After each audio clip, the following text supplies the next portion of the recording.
fucking afternoon, everybody.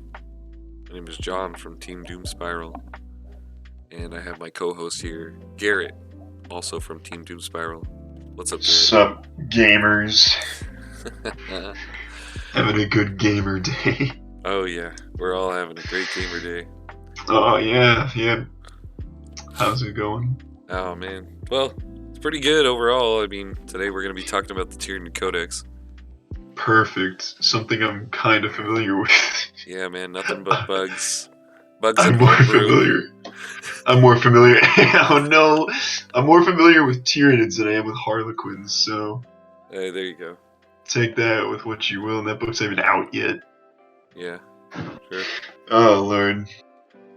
Yeah, it should be interesting, man. I've taken a brief look at some of this stuff, and I gotta say, I'm a little disappointed about some things, but the rest of it is like, it's quite a step up. So, yeah, man, you want to take off, lead us down the path to. Lead us down. We'll just I think the most basic thing would be the hive fleets, right? Just start off with the hive fleets. Yeah, man. What do you got for us? Hive Fleet Behemoth. Oh, They yeah. have their adaptation, Hyper Aggression. Each time a unit with this adaptation fights, if it made a charge move, was charged, or performed a heroic intervention this turn, then until the end of the fight, add 1 to the strength characteristic models in that unit. Oh, man. Then their adaptive trait is you can reroll charge rolls for units in your army with this adaptation. And they can take the Hunt and Lurk biomorphs. Let's just talk about the Hive trait real quick. We'll get to the Warlord trait, Psychic Power, and Artifact, and Psychic and Stratagem after, of course. But what do you think about charging, rerolling charges, and adding strength? Oh, I love it, dude. I really love it. I mean, it kind of makes up for the lack of a double move, but really you don't need it when you have stuff like that. A double move? Yes. For what? In referencing to what? Referencing Swarmlord. And Metabolic Overdrive. Just, you don't, the mobility has changed, but being able to reroll charges, I don't think there was anything that previously gave us that capability. No. Besides Command Point. Adding +1 strength is pretty good. You know, Hormagaunts become strength 4, which is funny. Your little guys become strength 4. Warriors become strength 6. Card is strength 10 on the charge, which can be pretty good into Custodes, you know, winning them on 2s. Almost definitely. Ultimately, I feel like it would be a lot better if Hyper Aggression was their adaptive trait, and then rerolling charges was just the base trait for the entire army. Yeah. Because I don't see you ever getting rid of reroll charges for free on your entire army. I don't ever see that happening. That's true. But the one thing that's really cool is that it also stacks with the benefit of Adrenal Glands, which RC also gives you +1 strength. So potentially +2 strength to the strength characteristic of units that charge. Or until the fighters resolve, rather. I mean, that's pretty damn cool. That means that you will have Tyrant Guard that are strength 10. You'll have warriors that are strength 9. I think that's really solid. The fact that you can kind of flex as well with the different types of biomorphologies, something I really appreciate. The adaptations. Exactly. Yeah, and I know we'll get to that. We'll get to that, but it's really cool. I just don't see you getting rid of reroll charges. It's too good. It is really good. Also, I guess if you're taking Hyper Aggression, if you're taking Behemoth, it kind of just gives you... It lets you save points, because Warriors becoming Strength 9 doesn't really matter. The 8 to 9 isn't that relevant. It's the 9 to 10 and the 7 to 8 that's more relevant, right? Oh, yeah. Oh, for sure. So it's just like... I think Behemoth's okay. Alright, it's okay right now. Yeah. Compared to the other ones we'll see further down, it's going to be a bit of a weird comparison. I mean, this one, I would say, just looking at it from the surface, especially their especially their stratagem. I'd say they are a solid feast tier. Deast tier. Deast tier, not feast tier. Whoa, whoa, whoa. I don't think there's anything that's really feasts in the book, you know what I mean? Except Hive Yeah, Guard. Rep, nothing's bad. rest in peace, Hive Guard. But, Rest in peace, Hyper. So we'll get to the Warlord trait now. oh yeah. Each time this Warlord makes a melee attack, an unmodified wound roll of a 6 inflicts 1 mortal wound on the target in addition to damage. Oh baby. Bad. I think it's bad. Oh baby, I know. That's like It's just a what, your swarm Hive lord. Tyrant? Your Hive Tyrant just like what, 1 mortal wound for combat? They just took the Swarm Lord's Bone Saber ability for wounds and slapped it onto everything. I'm pretty sure there is a neutral relic that does the exact same thing, just on wound rolls. The Slayer of Obelix or whatever, the Bone Sword. Yep. Every wound roll just deals 1 mortal wound. It's way better. It's garbage. Monsters Hunger you'll never take. Doesn't matter. I mean, as dumb as this sounds, is it possible to soup this with that relic? Like, take this trait and then that relic? I mean, your Warlord trait. Yeah, no, it's bad. It's still bad. I don't think you ever take this. There's way better ones, I'm pretty sure. That's true. Just like thinking, I'm navel gazing. Don't mind me. Don't worry, you're just hopefully gazing upon the 10 mortal wounds you could deal before damage. Yeah. If you roll all 6s with your Hive Tyrant. And then watch a Custodes player roll 60 to 70% of those away with Emperor's Chosen. Oh, yeah. Of course. Feels bad. Killing 1 bike on average feels bad. Unstoppable Onslaught. This is their psychic power. It's a blessing. Warp charge value of 7. If manifested, select 1 friendly behemoth unit within synaptic link range of the Psyker. Until the start of your next turn, each time a model in that unit makes a melee attack, add 1 to the attack's wound roll. Pretty good. I think that's like one of the better powers, actually. Yeah, that's solid. Just plus 1 to wound. Some armies have that on a stratagem, you know? So, obviously those are guaranteed, but this is just like... Tyranids don't really have a lot of access to plus 1 to wound, so this is really good, actually.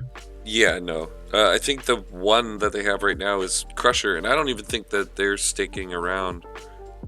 Who's to say that? We'll get to that. Yeah. We'll get to that. I don't think Crusher's sticking around in the next book either. Sag. That's just me, but maybe it will. If it does, then it does, but I don't think they're gonna balance their codex around a white dwarf that came out 2 years or a year before this book, but people can dream. True. Their artifact, Monstrous Muscle, add 1 to the damage of a melee weapon this bearer is equipped with. Pretty bad. The relics in this book are actually really good, so this one's horrible. Yeah. Unless I can take it for free, if there's like gonna be some stupid, like, super mutated detachment or something where a Hive Tyrant can have... It's a worse version of Murderous Size. That's the thing that's kind of a bummer. You're only just getting the damage buff, you're not even getting the AP buff, you're not getting the strength buff, it's just straight damage. Alright, well, we'll speed it up. There's 6 of these, I believe. Unparalleled Ferocity, 1 to 2 CP. Use this stratagem in the fight phase when a behemoth infantry unit from your army that has not fought this phase is selected to the fight for a melee attack until the attacking model's unit has finished making its attack. Each time a model in that behemoth unit is destroyed, instead of using any rules that are triggered when the model is destroyed, do not remove the model from play. It can, after the attacking model's unit has finished making its attacks, attack as if it has been selected to fight.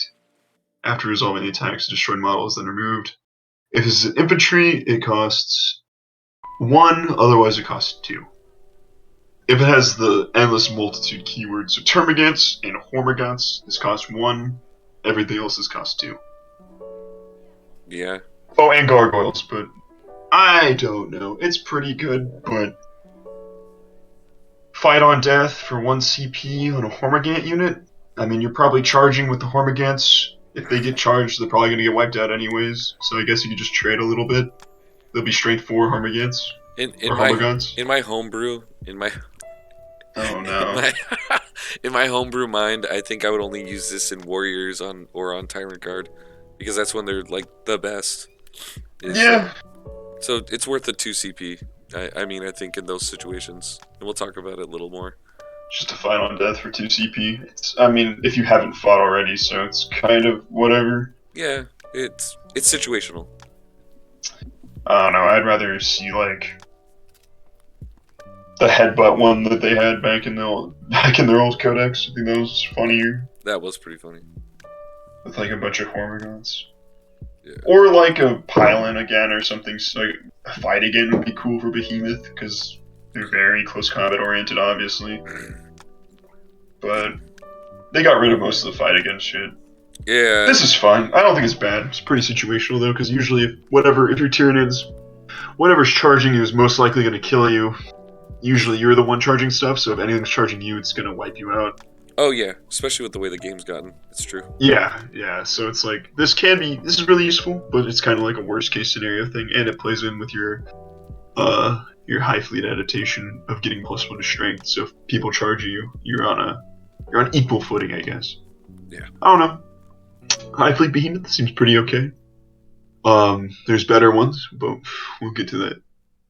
For sure. Alright, High Fleet Kraken. Oh, Kraken. Questing Tendrils is their High Fleet adaptation. Each time a unit with this adaptation fights, if it made a charge move this turn, then until the fight is resolved, each time a model on that unit makes an attack, improve the AP by 1. Man. That's pretty okay. It's not bad. It's just with the prevalence of invulns, it becomes a little less useful. I mean, a Hormigate puts a Custodian on his invuln save. That is true, because what are they, base 1 now? The base 1, yeah. Oh, baby. Everything's But the problem is, if your monsters are charging into something, like, this is going to be a problem throughout the entire time we talk about this. Like, anytime you get into melee, like, I guess Bone Sword's becoming, like, what, AP4 is decent, but, like, does the extra AP really matter? At that point, no. Yeah, it's like, oh, Crushing Claw was AP5. It's like, okay, everything in this game has an invuln, so it could be AP2 for all we care. It's gonna have an invuln.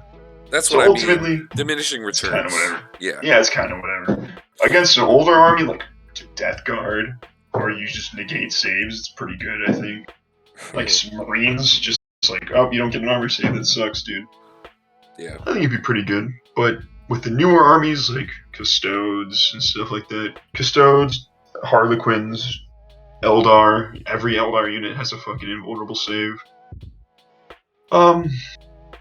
It's gonna be a little more tough. Like, even into older army like Admech, where everything has a 6-up and 5-up invuln, like, the AP just doesn't matter. Yeah. Now their adaptive traits, so this one can be changed out.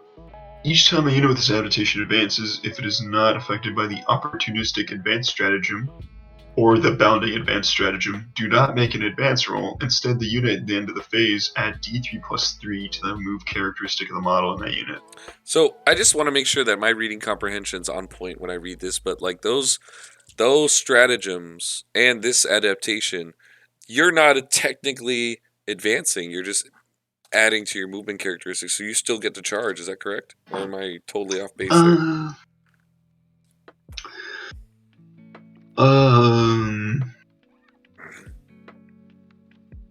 I don't think so. I don't know. It's worded weird in my opinion, but it's worded weird. People might be like, "Oh, it's obvious," but yeah, I don't know. I've never had the opportunity to ever do shenanigans like this. Me neither. Interpret it how you want. It's pretty good though. It is. Even if it does just make your minimum advance roll 4, really good. Yeah. Oh, big time. You can swap the High Fleet's adaptive rule for feed or hunt biomorphologies. Biomorphologies, yeah. I'm pretty sure feed and lurk are the better ones. Yeah. Lurk has like I'll get to that later. Yeah. Each time your opponent uses a stratagem, if this warlord is on the battlefield, roll a d6 and a 5-up, you gain 1 command point. 1 step ahead, pretty good. Yeah, it's just a command point. Adaptive neurolobe, basically. Yeah, it's good. Synaptic lore, it's a malediction. Warp value 5. Ooh, 5. Ooh. If manifested, select 1 enemy unit within synaptic range of the Psyker, or 1 enemy unit within 18 inches of the Psyker. Until the start of your next Psychic phase, each time a friendly Kraken unit declares a charge, if that unit is one that targets the charge, you can reroll the charge roll. Oh, so it didn't change. It's pretty much the same power. This is fine. Yeah. It's really good. The one problem I have with it is, like, You have a stratagem that does this if you shot at them, but it's whatever. Yeah. It's fine. I think it's a good stratagem. Yeah. Rerolling charges, never bad. Nice psychic power, but at the same time, your whole army can do it if you if you're beating Yeah. it. So it's a trade off. It's I mean, interesting. every high fleet could get reroll charges with That stratagem too. shard lore is what it's called. Uh, It's a stratagem. The relic chameleonic mutation. Subtract one from an attack's hit rolls, and hit rolls cannot be rerolled. So it becomes a Harlequin, yeah, kind of. basically, that's pretty cool. It's fine. Yeah.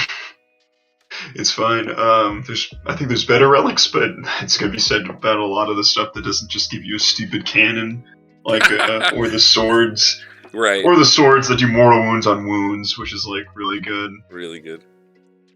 Use this stratagem in your movement phase. Oh, sorry, opportunistic advance, Kraken stratagem.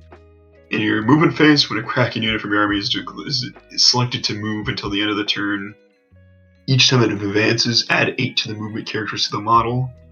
Note that a unit cannot be both affected by bounding advance and this stratagem. No penalties to hit rolls or firing assault weapons. Oh man, it's pretty good. Just having an entire block of termagants move 18 inches with their Tervigon. So good. Could be kind of cute. Oh, yeah. Or just making Hormigons move their 16 on turn 1 or something. I like Could be it. good. Yeah, I like that a lot. I just think that their questing tendrils high fleet adaptation should be their adaptive trait, just because it's not that useful. I agree with that. It's unfortunate, but it's still not bad. I'd say that this one's It upper. helps out the little monsters, but the little monsters aren't a high AP amount of attacks. They're more of a high amount of attacks. True. But I mean, AP2 on Hormigons is pretty good. Hormigons. Yeah, I would give this a solid Dece rating. What about you? Solid Dece? I never see you switching the adaptive trait though. No. Oh, Making your advances a minimum. depends on what's in feed or hunt. I think feed's one of the better ones, like you said, but that's a little down the line. I don't remember hunt being that good. I don't think so. I don't remember. We'll have to go through it. Leviathan, synaptic control.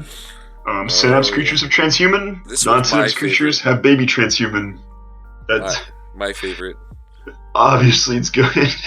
Yep, baby trans. Then their adaptive is when it's selected to shoot or fight, you can reroll hit roll when resolving the unit's attack. That's still pretty good if you have like a high venom cannon army. But feed or hunt. Feed is one of the better ones. If Leviathan had feed and lurk, it would just be game over. Oh yeah, like hands down the best. It'd be gnarly. But we'll go on to the warlord traits. Perfectly adapted. Once per battle round, you can reroll one of the following rolls for your warlord: hit roll, wound roll, damage roll, advanced roll, charge roll, or psychic test, or saving throw. I like that. Basically, just gets a free command point reroll on things that you usually can't command point reroll. Isn't that a Zinch thing for the most part, typically? This is like kind of a Sister of Battle thing. I like that. But you can reroll it, it's not guaranteed, so it's fine. Psychic power is Hive Nexus. If manifested, select one friendly Leviathan unit within synaptic link range of the Psyker, or select one synaptic imperative ability of the Psyker of friendly Leviathan synapse models that is also within synaptic link range of the Psyker. Until the start of your next turn, that unit benefits from the synapse model's synaptic imperative ability as if it were active for your army. Ooh. And as if they were within 6 inches of one another. That's pretty. That could be really good. That could be really good. This seems pretty good. Yeah. Psychic imperative or synaptic imperatives are pretty good. Yeah, they are. Yeah, I rated a D's. Warp Charge 7, pretty medium, not too hard, not too hard, not too hard to get off, not too easy to get off, but more than likely you're gonna get it off. And it's a power you want to cast too. It's not like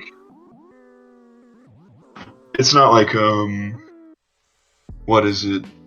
The behemoth one. Oh no, you want to cast a behemoth one. There's one of them that's like really bad. It doesn't matter. Yeah. Yeah. Their artifact. Preceptic Node. The reinforcement step of your opponent's movement phase. Each time an enemy unit is set up as reinforcements within 18 inches of the bearer, you can select one friendly Leviathan core or Leviathan character unit within 6 inches of the bearer. If you do so, that friendly unit can shoot as if it were the shooting phase, but its models can only target that enemy reinforcements unit. Unit cannot be selected to fire more than once per phase as a result of this relic. Oh, okay. So it's basically like emergency. You get Auspex. Yeah, you get Auspex Yeah. again. Pretty decent. Not bad. Pretty decent. Like swooping hawks if a redeploy that's really annoying. T-Suns are getting a new detachment, so they might teleport units with Zangors around. Could be pretty good. Might see it. Yeah. Yeah, no. I think it has Maybe. its uses. Combined, it's not the worst one. No, not It's a lot better than +1 damage on a single melee weapon. Wake me up. Yeah. Combined, assault. Use this strategy when the fight phase. Select one enemy unit within engagement range of 2 or more Leviathan units from your army. In the phase, each time a Leviathan model makes a melee attack against the enemy unit, improve the armor penetration characteristic of the attack by 1. It is 1 CP to do what Kraken does. It's interesting that they've made that an ability that is gated by both Hive or a stratagem. Like I said, unless they maybe it's in preparation for like them stripping a lot of the invulns away. Just a fucking errant thought here, but I still don't think unless it's like on the little guys, adding AP is not very practical or useful because of the threshold. Everything's AP3. Yeah. Everything in this book is AP3. Yeah. Like all the melee weapons. Yeah, man. I rate this one a solid. I'm in your walls. I'm in your walls. I'm in your walls. It's really good. Yeah. You know. Leviathan might just. I think that's Leviathan what I in this state. Yeah, in this state, I'm not gonna say it's like. I feel like you're playing Crusher if it's still out, or this. Yeah. It's really good. It's super good. Baby. And a bunch of synapse creatures. Like a Hive Tyrant, you only wound it on a 4. Like, it's kind of annoying, because like there's a lot of strength 8 and 9 weaponry. Yeah.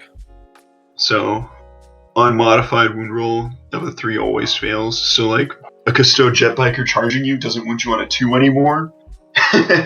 Yeah. That's true. That's true. So it's like, or I think it's 3s. I think they're strength 6. No, they're strength 7 with +1 to wound, so they wound you on a 3. So it's like he wounds you on a 4 now. Yeah, I like that. It's kind of annoying. Yeah. I like that a lot. Hythly Gorgon. I think this one's the weird one. You always wound on a 4-up no matter what, except for against vehicle or Titanic units. Okay, against a model with... Okay, excluding vehicle or Titanic. Yeah. That is still pretty good. I don't know. It's like poison. It gives you poison, is basically. It gives you Drukhari poison, but all you have to remember, like, your average guy has a weapon that has a... Your average infantry has a weapon that's strength 5 right now. Like, you're wounding a Custode on a 4. How useful is that? Not very. Not really. Like this... Yeah, exactly. Like a Custode is probably the highest toughness thing you'll see on the board right now, right? Like T5, like for infantry. I mean, a non-vehicle unit, right? I mean, against like something like a fucking Calexis. But those, I mean, like, as stupid as that is, but there's nothing really like makes you wound on. I mean, a Termagant wounds a bike on a 4-up now. I mean, I guess that is useful to that degree. Hormagant wounds a bike on a 4-up in melee, but I feel like if you're playing against Custodes, your infantry have a lot different rules to capsulate than hitting bikes. Right. Because if you want to sink shots into bikes with Termagants, go for it, man. They're not going to do much. Hormagants attack you, dude. It doesn't matter. They're Doniel jet bikes are just too good. Way too good. Let's go to their adaptive trait. Each time a unit with this adaptation is selected to shoot or fight, you can reroll one wound roll when resolving the user's attack. Literally the same thing as Leviathan, just for the wound roll instead. Oh man. It's pretty good, but you're probably gonna change it for something with Feeder Lurk. Feeder Lurk are really good. Yeah. Yeah. So that's how I see it. And rerolling the wound, obviously very good, but Tyranids don't need to reroll wounds when they're wounding most things on 3s or 2s right now, because a lot of their stuff's high strength. Yeah. So when your monster is a ballistic skill of a 4-up, maybe rolling the hits a little bit better. So obviously Leviathan looking stronger. Yeah. Lethal Miasma at the start of your fight. This is their warlord trait. At the start of your fight phase, roll 1d6 for each enemy unit within 3 inches of this warlord. On a 2 to 5, that unit takes 1 mortal wound. On a 6, that unit takes d3 mortal wounds. It's Shamble Rot, but not as bad or good. Shamble Rot gets bigger. This is 3 inches and just does more damage most of the time. Oh yeah. And Shamble Rot's horrible, so this is also bad. Psychic Power, Poisoning Influence. It's a blessing. Warp charge of 7. It manifests to select one Gorgon unit with a synaptic range of the Psyker until the end of your next Psychic phase. Each time a model on that unit makes a melee attack, an unmodified wound roll of 6 inflicts 1 mortal wound on the target in addition to normal damage. To a maximum of 6. To a maximum of 6. That is correct. To a maximum of 6. So it's Blades of Putrefaction, which is which Death Guard can't even do right now, and it's maximized. So yes, it's horrible. It's warp charge value 7. I don't think it's worth it. Just cast Smite. Honestly, you're probably gonna do more damage casting Smite. Garrett, look what they have to do to mimic even a fraction of the Swarm Lord's power. I love it. Oh man, it's kind of a bummer. Yeah, the relic is add 1 to the toughness characteristic. You can make some T9 creatures, which is kind of funny. Oh, gross. If the bearer's characteristic could change as they suffer damage, she's double the amount of wounds. Dermic. Dermic. Almost. It's kind of like Dermic. Yeah. Pretty good. I'm not gonna say it's amazing, but bro, I don't think you need helps. You can have a T9 walking Hive Tyrant. I mean, wounds. It'd be T8. He'd be T8. No, Hive Tyrants are T7. I thought walking right? walking Tyrants are. Could have sworn they're T8. No. Oh, then yeah, he's T9. That's silly. That's grody.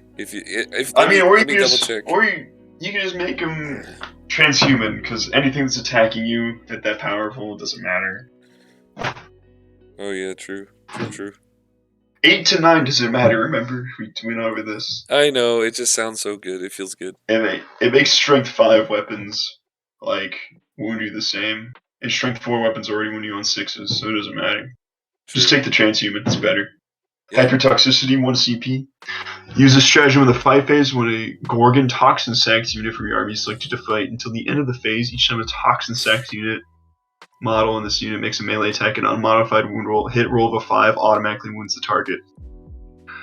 So that's pretty good, but you have to remember your warlord, your literal hive trait is everything wounds on a 4-up no matter what. So this literally only helps you against vehicles, and it makes you I don't know. I feel like there's too much going on here. I think it's just really redundant.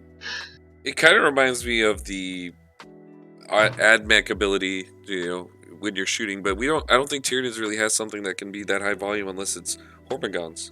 Hormagaunts or it's any Toxin Sac unit though. So can you give Hormagaunts Toxic Sacs? Yes, you can. Oh, there you go. But the thing, I think it's 15 points for the whole unit or something. Oh my god. But the thing is just 6s to wound with Toxin Sacs already wound automatically or something stupid now. Oh yeah, that's true. I'm pretty sure. Yep. I think they changed it. It might be 6s to wound. No, 6s to hit wound automatically, or it's 6s to wound deal extra damage. I don't remember. 6s to hit wound automatically, so you're just giving it an extra. Yeah, it's Gorgon not worth taking. That's my hot take. Yeah, it's pretty feast.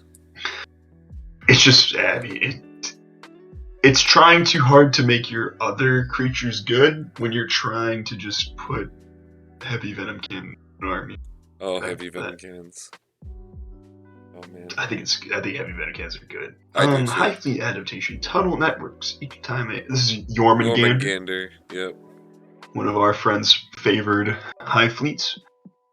Each time a ranged attack against a monster unit against a monster unit with this adaptation. If the attacker is more than 18 inches away, he gets the benefit of dense cover, and then infantry get it at 12 inches away. Um, it's okay. It's interesting.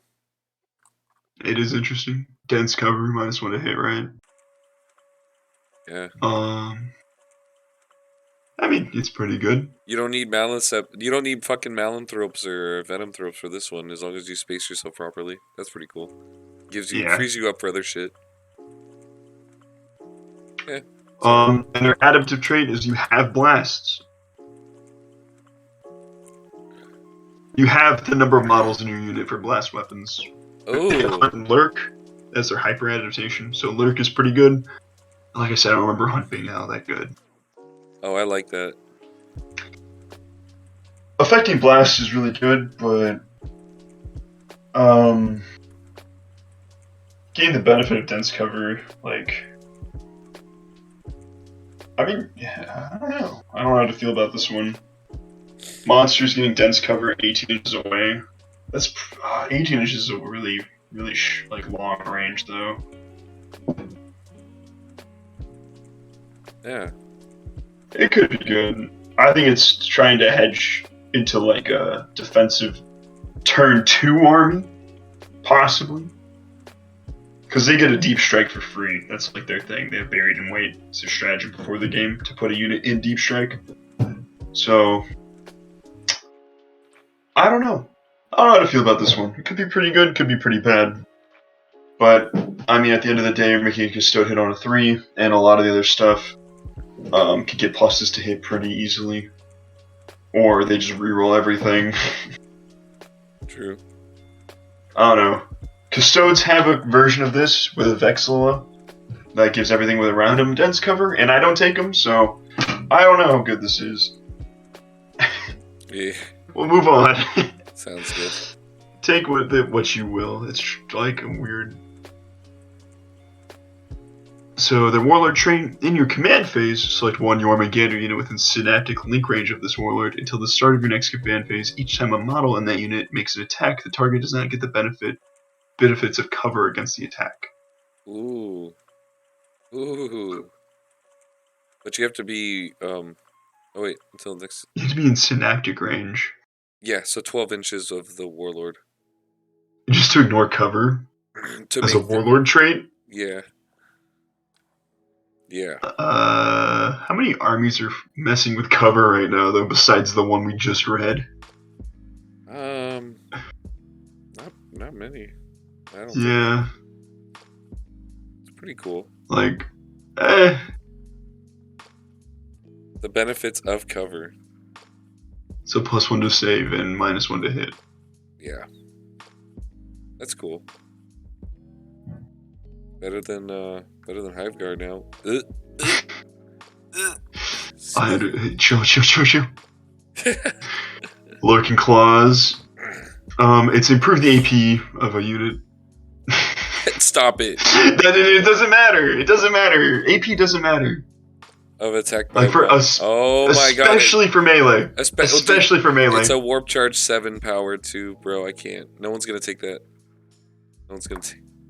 I don't think you need to just smite. Just smite. Oh no. Like your warriors don't need to be AP4. Like it's so redundant. Oh please, please, Twevy. Twevy, no. Twevy told me looking mouse was good. Please be good. The relic is infrasonic roar. At the end of your movement phase, select one enemy within 12, and the bearer rolls 3d6 if the result is equal to or higher than the user's leadership. Until the start of your next movement phase, the unit cannot perform actions. Pretty good, actually. Yeah. Not bad. But have fun against armies that are leadership 10 and 9. Oh yeah, and it says, and if the unit is currently performing an action, it immediately fails. Oh, okay, that's really good. So you can come in and clutch up. That's not bad. I mean, it's cutesy. You could kind of fuck with like Gene Stealer Colt. You could kind of fuck with other armies, but like, it also takes a relic. So. Oh no! Every time we say something takes a relic, I immediately think of Shard Gutter. Shard. Like, dude, I think it's too good. It's too good. Buried in Weight, you get a deep strike for free. Any unit. Pretty good. Yeah, I like that. Kronos, the once mighty Kronos, my favorite Hive fleet, is pretty bad in my opinion. Oh my god, no! Bio Barrage, add 4 to the ranged characteristics of ranged weapons this model is equipped with. Oh my Oh god, god. Hiveguard can almost be 36 inches again. Dude, Termagant's a 22-inch range! Good lord, help me. Each time this model makes a ranged attack, if it's within half range, improve the AP by 1! Oh!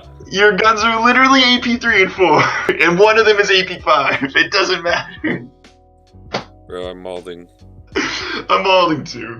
It's so... They get feed and lurk though, 2 the best, so maybe there's something there. That's positive. But adding 4 to your range is such a kick in the face. It's so bad. You got Leviathan with Transhuman on everything, and then it's like, oh yeah, Kronos, use your 4 inches of fucking range. Oh my god. It's enough to make a man sick. Dude, it's so stupid. I mean, Venom Kids go to 40-inch range, which is super irrelevant because most of their platforms move 9 inches, but yeah, whatever. Oh, It just seems redundant. it is. It's trying to make the little guns better, but the little guns don't kill shit in this army. It's literally just melee with the big creatures and shooting for the big creatures. The little guys sit on objectives and are fearless. That's good enough. And if things get into range with the Termagant, you shoot them with a fucking smart missile, right? Who gives a shit? When they have Soul Hunger, it's their aura. When an enemy cycles within 18 inches of this warlord, each time a psychic test is taken for that unit, it suffers Perils of the Warp on any dice roll that includes doubles. That's cute. It's cute. It's cute. Especially, maybe it's these... I'm gonna shot in the dark, right?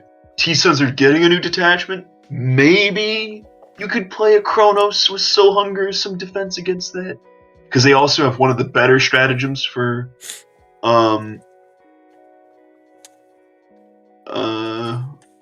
Sorry, they have one of the better anti-psychic stratagems. So maybe, right? Yeah. Oh, Deepest Shadow. Yeah. Deepest Shadow, yeah. Symbiostorm, warp charge value of 7. Oh, pretty good. If manifested, select one friendly Kronos unit within synaptic link range of the Psyker. Until the start of your next psychic phase, each time a model unit makes a ranged attack, add 1 to the strength characteristic. Now that's actually not too bad, because a lot of the stuff in here is strength 9, so getting to strength 10 actually does help. So but the problem is most of your stuff that is strength 9 is a single unit, or it's a single model. So it's kind of good value, kind of bad value, because Strength 10 Venom Cannons, bro. You're not buffing Hive Guard Rupture Cannons to be strength 7. You're not doing that. You're not buffing Rupture Cannons to strength... Not Rupture Cannons, Impaler Cannons to strength 7. They're strength 6 base now. Yeah, it's not worth it. It's kind of worth it, but strength 7 is a good point because a lot of vehicles are T6 or T7 right now. They're 30 inches then, strength 7, heavy 3, AP 2 damage. I don't know. I just think you should put this on a Hive Tyrant with a heavy Venom Cannon, your other one that you're going to bring, and then make it strength 10 and then have it do damage. What's the Shard Gullet's strength again? Strength 10? It's strength 12. It doesn't need to be strength 13. True. It's already winning Custode Bikes on 2s. We don't need to talk about it. Null Node in your command phase. This is the relic. Select one enemy unit within synaptic link range of the bearer until the start of your next command phase. Each time the model makes an attack roll, a hit roll, it cannot be rolled, and the wound roll cannot be rolled. Pretty good. Psychic tests taken from the unit cannot be rerolled. That's the worst option, but they get a custody thing. They get to remove rerolls from a single unit. I think that's pretty good. Yeah. I don't think it's bad at all. The thing is, Deepest Shadow. So close, though. Oh, that's 12 inches? Yeah, 12 inches. It's pretty close. It's also in your command phase. So you can't move and activate it. They have to be within 12 inches at the start of your turn. Which puts you in a... Yeah, I get you. Yeah. Obviously, it's a good ability, right? Removing rerolls is really good. But I do see how it's kind of... Whatever's 12 inches away from your unit and hasn't killed it already is okay, well, either I'm going to kill it this turn, or it's going to beat the shit out of me anyways, right? Right. So, if it got rid of, if it did something crazy, 12 inches away, got rid of reroll, or got rid of like invulns, or like made them lose toughness or something. Something crazy like that. It could be pretty good, but it's fine. I don't think it's a bad relic. I think it's actually pretty balanced. It's whatever. If it got rid of Obsec, I think it'd be funny.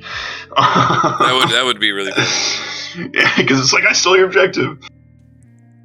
Deepest Shadow 1 CP. Use a strategy when your opponent's psychic phase. When an enemy unit fails a psychic test, select one Chronos Psyker unit from your army within 18 inches of that enemy. That enemy unit suffers D3 mortal wounds until the end of the phase. That Chronos Psyker gains the following ability. While an enemy Psyker's unit within 18 inches of this unit, each time a psychic test for that unit is taken and failed, that unit suffers D3 mortal wounds. Ooh, so like basically, he goes like a perils machine. Yeah. But it's not as good as the Deepest Shadow in their old codex, where you make them resolve a psychic test on a single dice. I like that. And that said any Chronos unit. This is any Chronos Psyker now. So a little worse, but you get to dish out some more damage. And with Shadow and the Warp and stuff like that, you can kind of mess with people. I think it's fine. Because it's alright. Just making them perils every time they fail a test is annoying. It'll make them double think everything. Yeah. Also, it's on a failed psychic test, not on a perils, so you can activate this whenever they fail a psychic test. That's hilarious. So you can like have a guy, you can just snipe a psyker or something. It's fun. I think it's good. Not the worst stratagem we've seen. No, not by far. No, it's not the Gorgon stratagem. Oh lord. Oh goodness.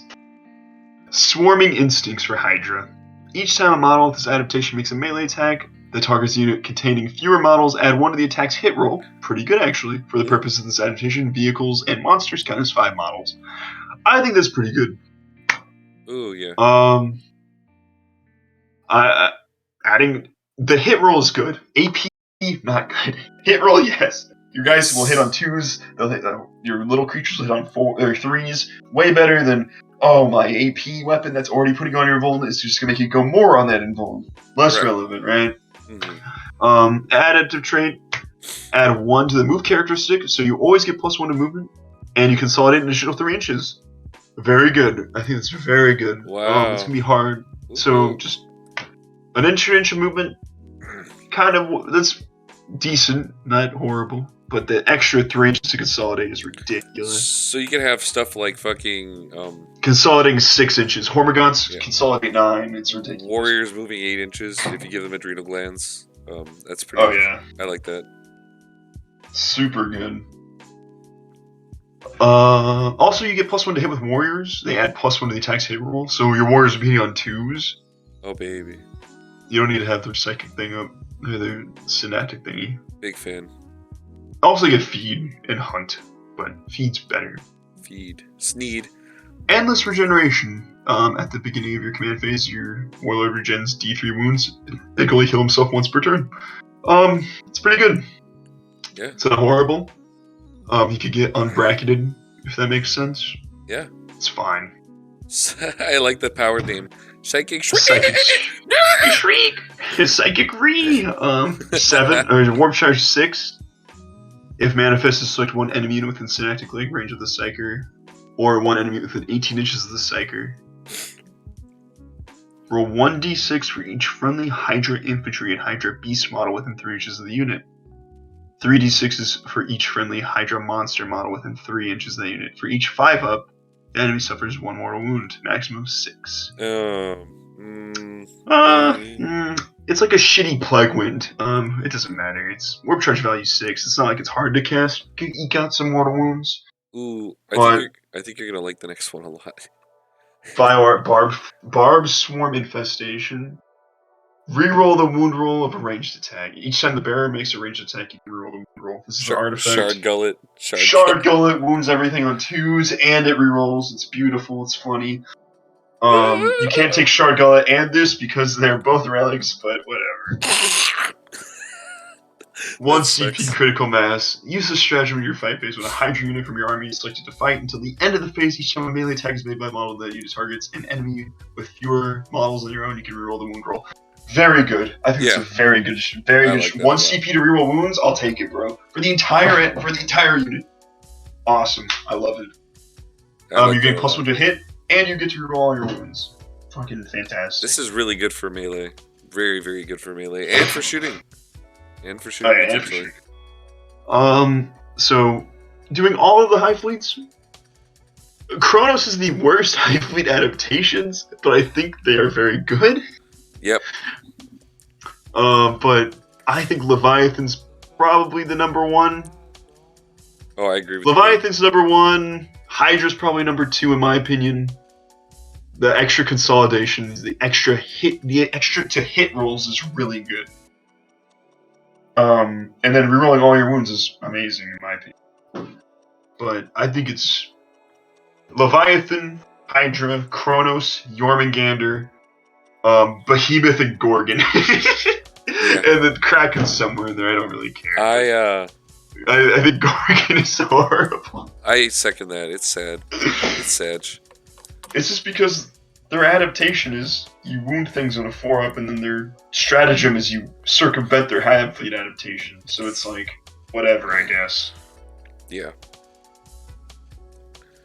Because I really need to have my strength 9 or 10 weapons wound things, circumvent the wounding phase. It's like, I understand it's a dice game, right? Like, they can always fail in the wounding phase and it feels bad, but like, statistically speaking, your strength 9 or 12 weapon is gonna wound what it's shooting at.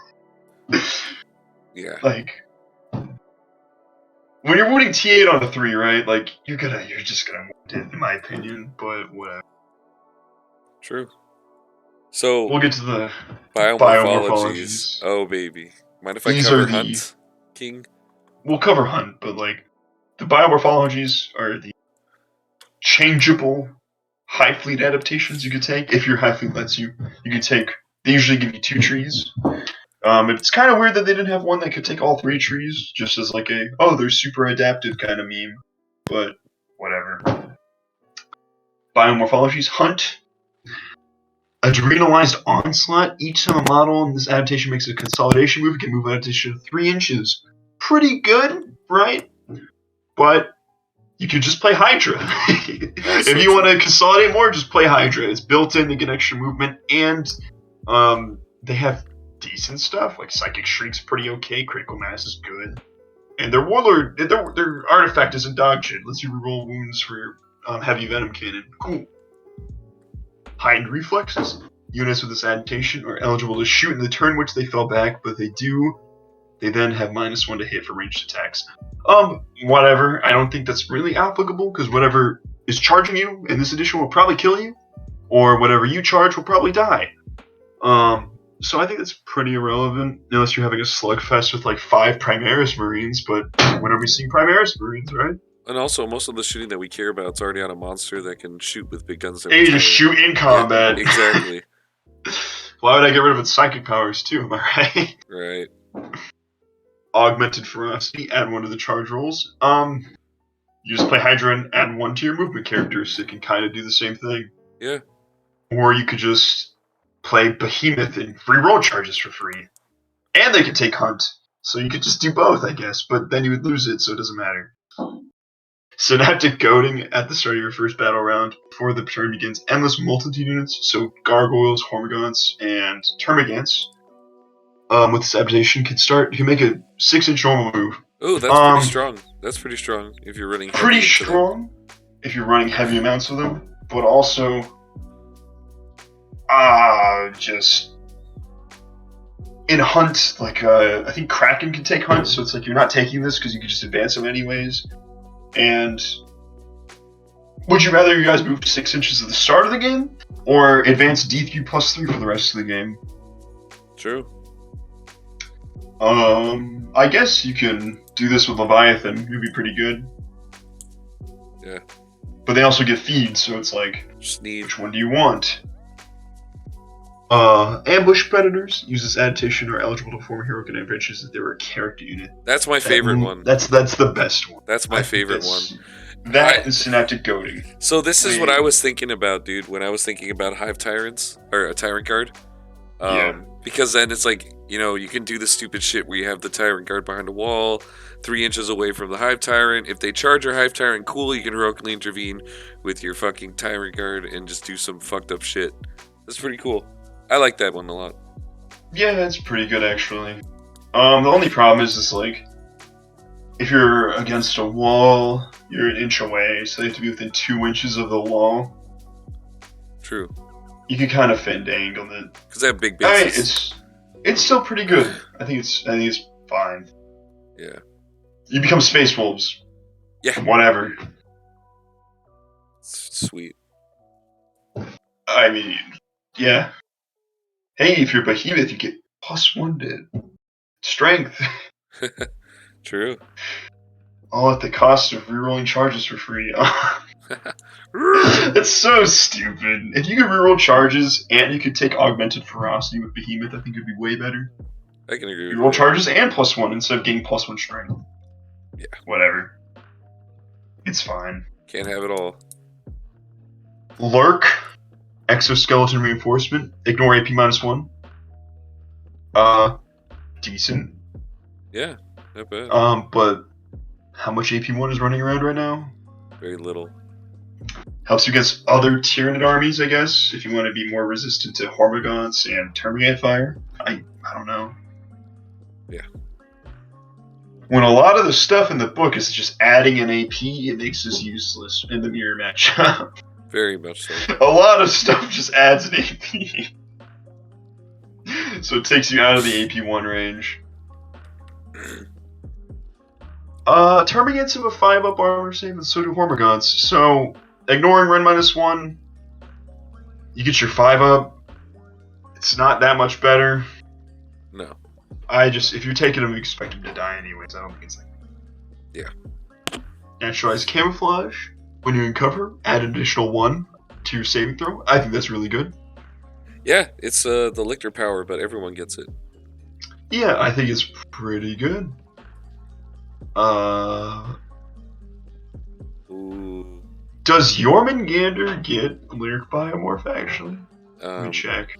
It does. So when you gain the benefit of Dense Cover, and you take out the Ignoring Blast, can you have Naturalized Camouflage to also gain an extra 1 to your armor save? Think so. That's pretty good. Oh, from a terrain feature. Never mind. It's useless. Oh, never mind. I mean, it makes turn against armor save 3. It's kind of funny. It is funny. Makes Tyrant Guard have an armor save of a 2 or like a 1. Yeah, it gives them a 1-up. Do they have armor save 3 base or are they 2 base? They're 2 base now. Okay, so you ignore AP2 basically. Yeah, it's pretty damn good. That's pretty damn good. Territorial Instinct. Monsters gain subjective secured, and monsters with 10 or more wounds count as 5 models. Amazing. If Crusher's still out, amazing. It's literally amazing. Oh, it doesn't stack with Crusher, unfortunately. Yeah, you can't do it though. Yeah. Because you can't benefit the benefits of any hive as Crusher Stampede. Yeah, I feel so. bad. If Crusher Stampede's gone, you get to still play Crusher Stampede. Right. Just take this with I don't think Leviathan could take Lurk, actually. No, Leviathan gets Hunter and Hunt and Feed. Schneed. The Territorial Instinct's really good. Oh yeah. I don't think it's bad. Me neither. Unfeeling Resilience. Models of the adaptation choose whose characteristics can change, and they just get double wounds. You degrade at double wounds. Pretty good. Yeah, I like that. I like it too. Synaptic Ganglia. You can reroll and deny the Wish test for units with this adaptation. Each time a psychic power is manifested by a unit with this adaptation, increase the range of the psychic power by 3. Ooh. That's pretty good. Because a lot of stuff only has 18-inch range, so 21 could be decent. Oh, interesting. But also a lot of your powers have just within synaptic link range, so that doesn't change them. No. So 15 inches. It also says it specifies that it only modifies the first value if it has multiple values, multiple ranges. Yeah. So, it's fine. Rerolling the Deny the Witch is actually pretty good, though. Yeah, it is. Because maybe T-Suns get better, but against Eldar, and, against Craft World especially, it's really good just to try to deny them their powers because they have -1 to armor saves as a power, reroll all failed hits and wounds as powers, like, and +1 to armor to all saving throws. I think very good to stop them from doing whatever they want. Yeah. Feed biomorph. Sneed. Sneed biomorph. Stabilizing meme brains. Each time a model with this mutant makes a ranged attack of an unmodified roll of 6, improve the AP of that attack by 1. Oh, you don't need AP on ranged weapons. They're not. Oh god, why is it damage? You don't need your Venom Cannon 1/6 of the time becoming AP4. It's so irrelevant. So worthless. It's sad. So worth. AP doesn't. You're gonna put everything on anyway. Yeah. Exoskeleton stabilization. You can basically ignore hit penalties for all weapons, and then monsters can fire weapons at normal ballistic skill within engagement range. Ooh, that okay. I think that one with Leviathan would probably be super solid.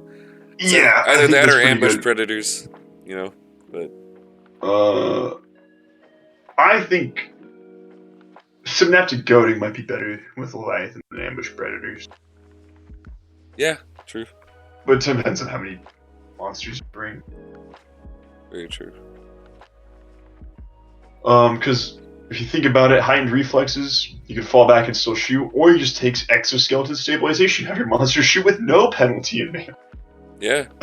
Who gives a fuck? Great. Wreathed in Shadow, each time a unit with this adaptation declares a charge, enemies that are targeted cannot fire Overwatch or set to defend. Pretty good. Oh yeah. I don't mind it. Me neither. A lot better when every unit can Overwatch, but it's still pretty. Relentless Hunter. Each time a unit with this adaptation fails a charge, it can just normal move up to 3 inches. I like that one because then if you fuck it up, then you can just move your shit behind something that can't be charged through and be like, whoopsies. Yeah. I like that. Mainly useless on Behemoth, you know, because like they want to reroll their charges. True. I just feel like it's so unfortunate that the adaptive trait is the best trait for most of these armies. Yeah. Like if I was Kronos and I could get rid of add 4-inch range to all my ranged weapons, I would in a heartbeat. All of these are infinitely better. Yeah. Or the add AP, any of the add AP or whatever. Any of the add AP. Please. I don't like AP, please. Just get rid of it. Unstoppable Swarm is the last one for the feed trait. Units in this adaptation can ignore any or all modifiers to their move characteristic advance rolls and charge rolls. Literally a better inexorable advance from Death Guard. Oh my god. Fuck their fucking... You literally say, fuck you to Custodes with their Tanglefoot grenades and charges and shit. You literally just say, screw you to the droning for whoever's playing in 2002 or 2020 with Death Guard. Fuck Tau with their fucking Fuck suits Tau. and their fucking drones and all their bullshit. They can't stop you now. Don't stop me. Yeah, you can't. Unstoppable, baby. I love it. I like that one a lot. That one's cool. I like that one a lot. The feed table, like, every single one we said was just like, wow, this is actually pretty good. Besides the first one, AP on ranged weapons on Windows 6. Miss you with that shit. That shit sucks. So all of these are straight up feed out of 10, and the first one is a sneed out of 10. So yeah, honestly, exoskeleton stabilization is super good just to have your monster shoot melee. Your weapons do 5 to 4 damage. Like, just shoot melee. Just do it. Yeah. If Shargullet became a flamethrower, fuck, dude, that shit would be insane. Oh, God. Alright, stratagems now. We'll take a quick aside real quick. So, like, what do you think will be taken most of the time? Like, for Leviathan, I honestly think you're going to take exoskeleton stabilization. I agree with that one, because that's the one I would think. I just think that's having your entire army be able to advance and shoot assault weapons for free. You have a lot of assault weapons, so it's like advancing, getting the extra movement, and then just shooting a normal ballistic skill, like hitting on 4s instead of 5s. Stuff like that. Or I could really see Unstoppable Swarm as well. But, like, for Leviathan, Synaptic Goading maybe. if you have a lot of little guys, but if you have a warrior heavy army, because you do have that permanent transhuman on all your warriors, because they're synaptic creatures. Probably do augmented ferocity too, of just adding +1 to your charge rolls. Yeah. No, for me, like, I think Oh no that's no gonna no! be. It's the consolidation one. That one's insane too. Sorry, the 6-inch consolidate on your entire army. God, so It's really good. Really good synaptic coding. Love that. Unstoppable Swarm's really good too. All of them. I mean, all of them are really solid. I think with Behemoth, people are probably gonna take Unstoppable Swarm. If you can take oh the yeah, feed, definitely. if you can Well, take the feed path. you're not gonna. Behemoth can't. You can't get rid of rerolling charges with Behemoth. I think it's too integral to your strategy. Oh, you can't take feed. Yeah, Yeah, never mind. they're adapted traits reroll charges. Oh, so then there you go. You're not gonna get rid of that one. I think with Kraken, then Kraken would definitely synergize well with Unstoppable Swarm because they're all about that movement still. Yeah, but Kraken's adapted trait is your entire army advances DP +3. Oh shit, true. That's the thing that sucks though, is a lot of these are like. See, Leviathan's adapted trait is just rerolling a hit roll. Like, you don't give a fuck. Yeah, yeah. For Leviathan, with exoskeletal stabilization, I think that's like a no-brainer. Absolutely. Or Synaptic Goading if you have a lot of term against. But you kind of want to take heavier creatures like warriors, because they transhuman all the time. I like that a lot. It's so gross. Gorgon, I don't know. You do whatever you want with Gorgon, dude. Don't take it. Nuts. Just don't take it. It's heckin' fluffy and valid, I guess. Oh man, there's some players. There's some players. Kronos, I think you're probably going to take Naturalized Camouflage because you're kind of a shooting army. So you just want to hide and cover and stuff. Oh yeah. I mean, it just sucks. All the adaptive traits are the best ones. It hurts. Besides Leviathan. Leviathan's adaptive trait is garbage. Yeah, I think the point is that they want you to soup with that one. I don't know what the other ones. It's kind of a bummer. I'm sure that there's going to be some all new kinds of crazy ways to play this shit, though, that we're just not seeing right now. Like Hydra's, I think Hydra's is really good. Because you could just... Hydra has a better adrenalized onslaught of the extra 3 inches to consolidate. I guess you could take out that one, and then you could do stabilize exoskeleton. Yeah. If you wanted to. I could see it. I want to be stabilized. Do you want to do the stratagems? Yeah. Do those? Okay. There's a lot of them. There's a lot of new stratagems. A lot of them have the same names. A lot of them seem pretty similar, but stuff's changed. Yeah. So, I got this really cool diagram from courtesy of Wahapedia that has them by phase. So. Okay, we'll do it by phase then.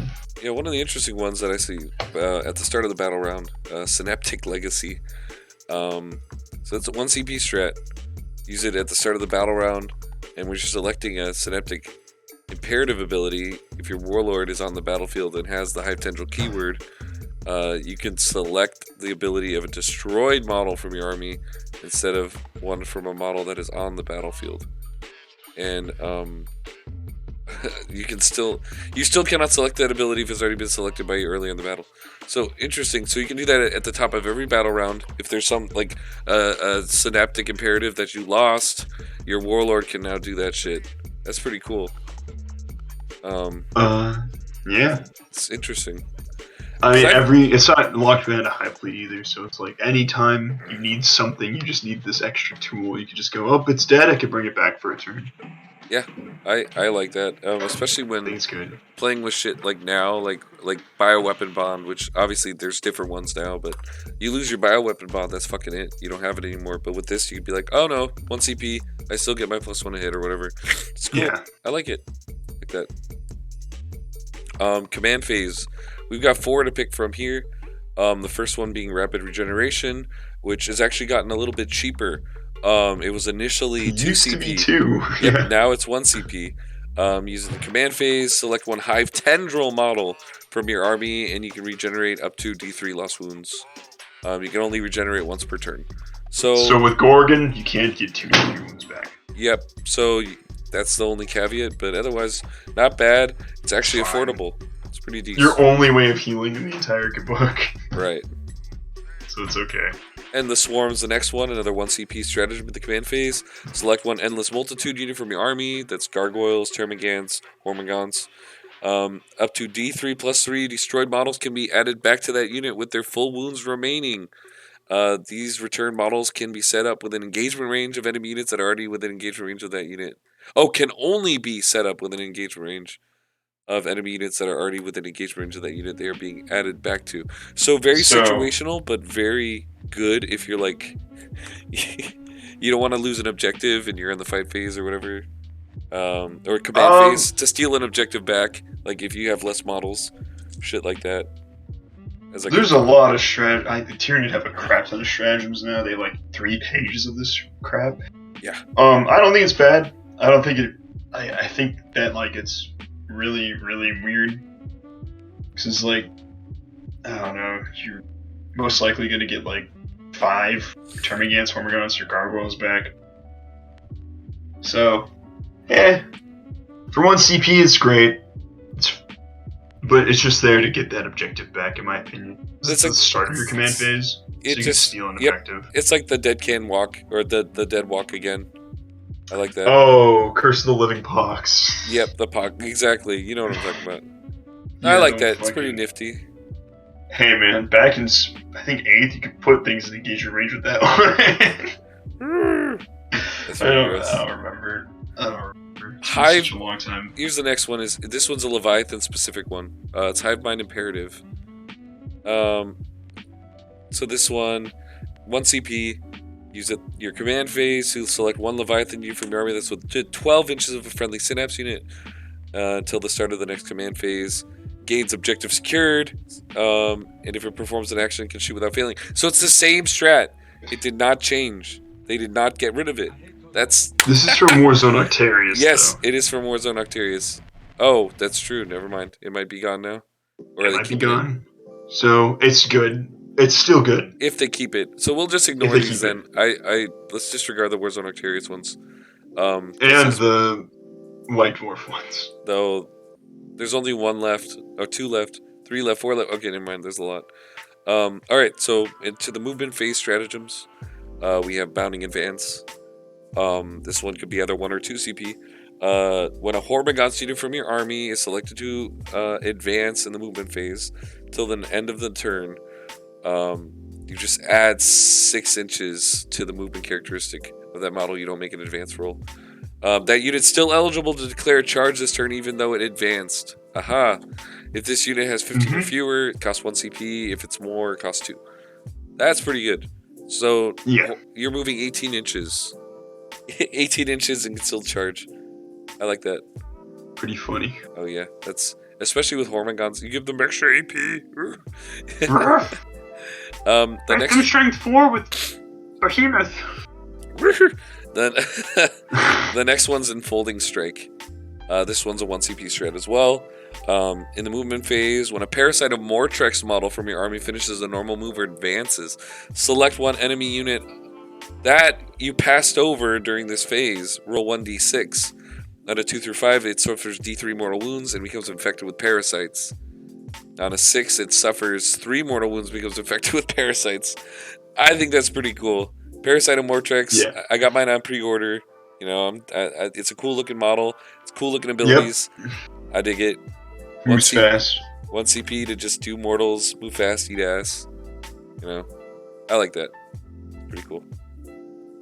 The next one is Spore Clouds. In the movement phase, a Spore Caster unit from your army selected to remain stationary till the start of your next command phase adds 6 inches to the range of that unit's aura abilities. I'm not 100% familiar with what a Spore Caster is. I'm assuming it's like a Biovore or... No. It's the, it's a Venom Thrope and the big Venom Thrope, what it's called. Oh. The Toxicrene. Those are Spore Casters, I'm pretty sure. Interesting. Okay. Yeah. So then the Malanthrope can have like 12-inch, like -1 to hit range? Is what I'm... Oh wait, they don't have the keyword. They don't have the keyword yet. Never mind. Yeah, we don't know what the Malanthrope's going to become. Forge World. That's silly. Forge World. All right, next one is Subterranean Assault. So in the reinforcement step of your movement phase, when a Trigon or Trigon Prime model from your army is set up on the battlefield using its Death from Below ability, select one friendly hive unit with the troops battle roll with that is in strategic reserves, and it can come up that is within wholly in 9 inches of the Trigon Prime and not within 9 inches of the enemy model. That's more generous than the previous Subterranean Assault, where it used to be within, I believe it was 6 inches or 3 inches. We had Yeah, to it was really like max. peck it It was close. like max to 20 models or something. Yeah. So now it's gotten better. It's gotten a little cheaper. I dig it. I dig it. I dig it. Next one is opportunistic advance. We already talked about that one, so we can just kind of gloss over it. Yep. Psychic phase, and we also have some enemy psychic phase shit, which we already talked The about Deepest Deepest Shadow. Shadow. Yeah. Yep. So this one is called Power of the Hive Mind. In the psychic phase, select one Hive Tendril Psyker unit from your army. Till the end of the phase, that unit can attempt to manifest one additional psychic power. It's not bad. Let me be honest. Let me just read this for what it is. 1 CP. Let something cast Smite. Yeah, that's true. That hurts. I mean, yeah, that's kind of what it is. But I mean, it could be other things. If it was able to cast any one power that you didn't know, it'd be pretty very good. If it lets you do a psychic action as well, that'd be nice. But that would be nice. Yeah, can't have everything. Synaptic channeling does Yep. all the psychic powers of Yep. friendly psychers on the battlefield. I like that 1 CP, it's fine. That's good. Shoot. Guard and consume. Oh, it's a crusade? What? Battle tactic crusade. Nope. Don't look at it. Nope. It's crusade. It's Disgusting. I spat. Observer organism. Oh yeah, there we go. Use a stratagem in your shooting phase when an exocrine model from your army is selected to shoot until the end of the phase. Each time that model makes an attack, target does not benefit from cover. In an unmodified hit roll of a 6, scores 1 additional hit. And there's the Relentless Flurry, folks. There's the Relentless Flurry. I like that. That's pretty good. What do you mean it's exocrine only? I know. That lets you get exploding 6s. Yeah. It's pretty good. It dece. It okay. It's dece. Pathogenic Slime. In the shooting phase, when a Hive Tendril unit from your army is selected to shoot, each time it makes an attack, a hit roll of a 6 wounds the target automatically. If you have the Toxic Sex keyword, it's a little cheaper. If you're not, it's 2 CP. Here's my gripes with it. Unmodified hit rolls of a 6. Cool. Most of your guns are strength 9 and 12. Awesome, right? I don't know, man. It might be cute to do it on like a Tyranid effects with the hive clusters or whatever the hell it's called. Talk to me about it. Talk to you about it? The hive cluster thing? It's like, what, 40 shots? I don't know, man. I don't think you're ever gonna use this. No, unfortunately not. Maybe you will? Like termagants? Yeah. I don't know, you just don't have like a high volume of shots anymore. Like, if a termagant shoots a smart missile, he shoots a smart missile. That's how I see it. His 12-inch. He's not your killing power. No, not by a long shot. Your killing power is your heavier guns and shooting, and then melee. Melee is very good with this army. Yeah, I'm with you there. Scorch bugs. It adds 6-inch range to the characteristic and ones of the strength characters and fleshbore hive weapons. So it does. So you got your 18-inch range. Goes to 24.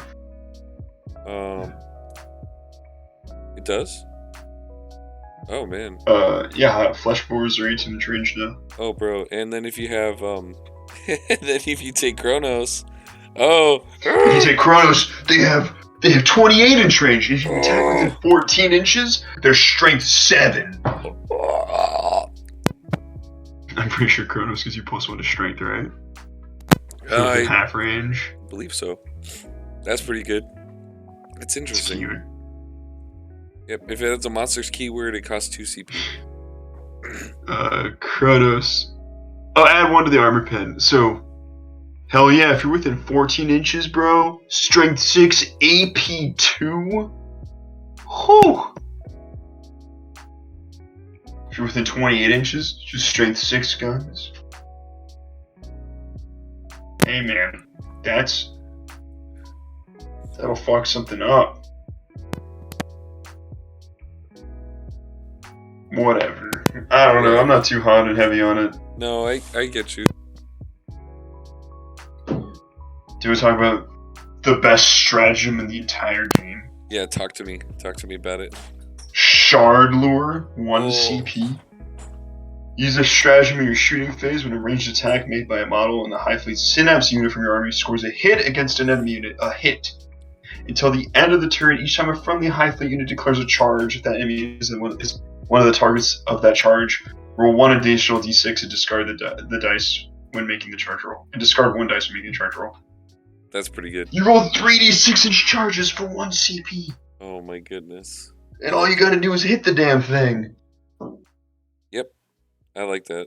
I like 3d6-inch charges. I don't know about you. I like them. I never make them, but I like them. They get me going. I like it.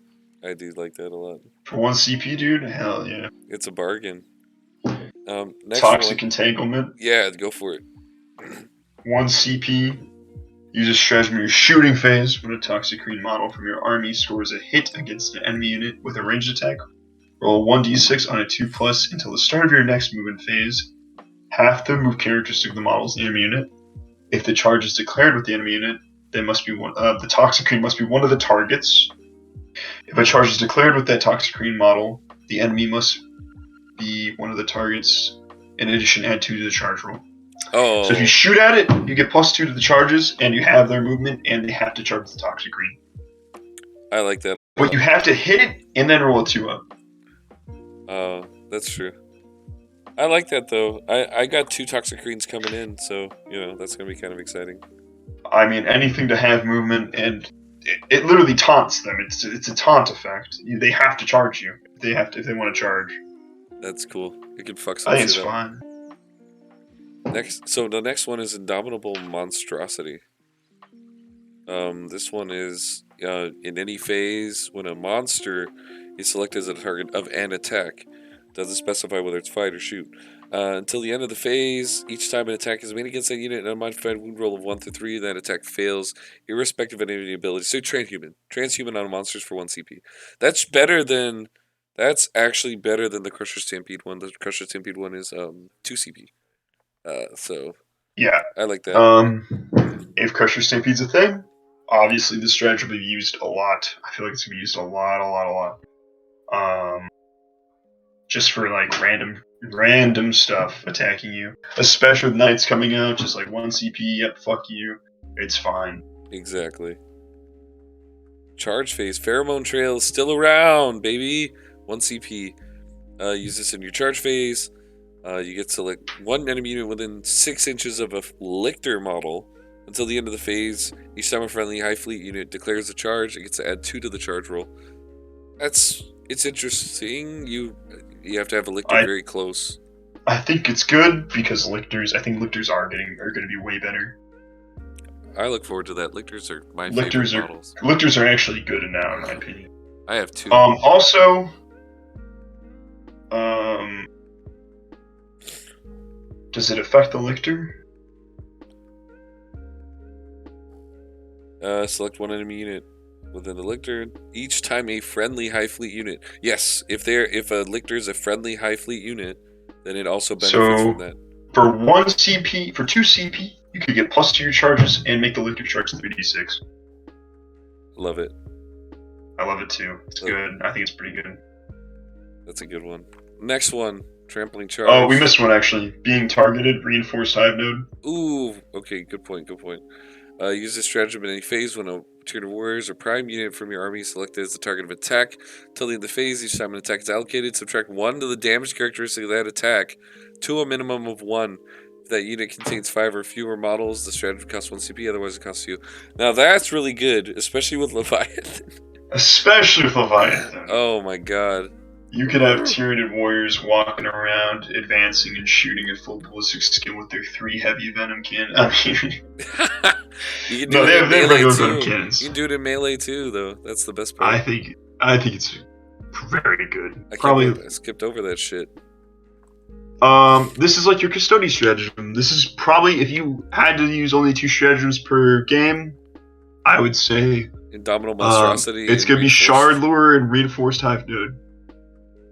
Like, if you're playing Leviathan, I feel like you're gonna play with a lot of warriors just because they're good transhuman infantry now. They're T5 with 3 wounds or something like that. Yeah. It's a custode, but less good. But they're also cheaper, so. True. They're also strength 7, so whatever. Or strength 8 sometimes. Strength 8 sometimes, yeah. Oh yeah. They have more attacks between I all of them. I see good things coming from this, dude. I really do. I think warriors will be very good in the new game coming forward. Just being permanently transhuman, having that turn they could activate their synaptic imperative just to get +1 to hit in melee. Or I think it's exploding 6s, I don't remember. But I think it's really good. I think warriors, depending on how many points they cost, I haven't actually looked at it in a while. Yeah, me neither. Let's go to Trampling Charge now in the charge Trampling phase. charge. Go for it, dude. 1 CP.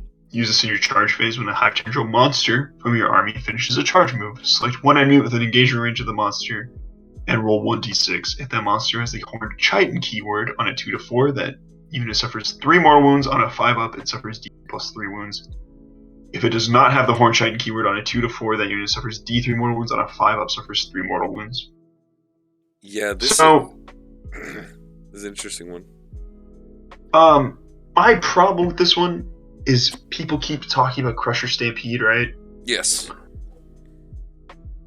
If you could do breaking through, and trampling charge, and then you could just do 12 more wounds to things in combat when it comes into combat. Yeah. Yeah. Because this is user shot. This is when it finishes a charge move, and then I think trampling charge is when it is. I don't know. They're both when you finish a charge move. So I don't think you can actually do them. Let me see. Use this in your charge phase.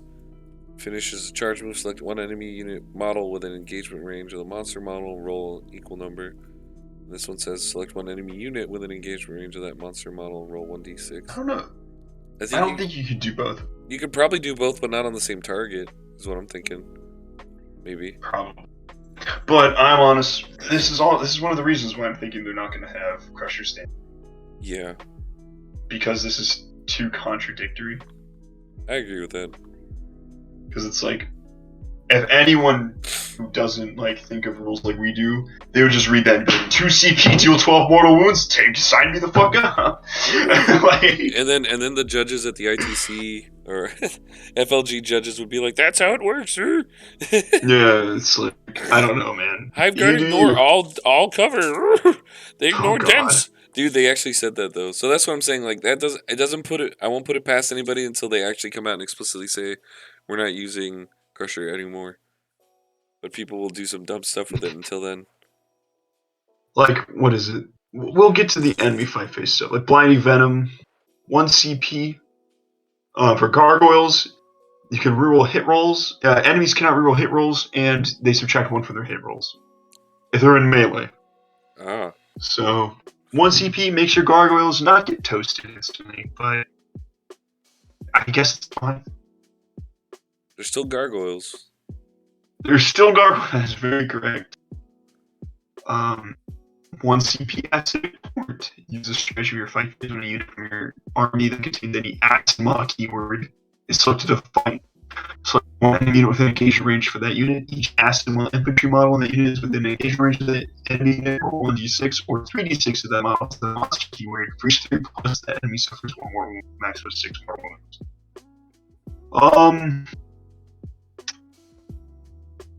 I don't know. I don't know what monster even has the Axima keyword. I thought Pyrovores were the only ones with it. Gene Stealers have acid moss. Oh, do they? Yeah, you can give him acid moss. Sweet. Hey, you're Uh, kind of cutting out there a little. am I? Yeah, a little bit. You're roboting. Oh crap. Don't worry, dude. I can read the next couple. Yeah, go for it. So the next one's Death Frenzy for 2 CP. Using the fight phase and select a character, a Hive Tendril character from your army that's not already fought and is destroyed. Instead of using any rules that are triggered when that model is destroyed, like death throws, you fight. Um, once the enemy model is finished making its attacks, um, and then this model is considered to have full bracket, so you get to fight on death with full bracket.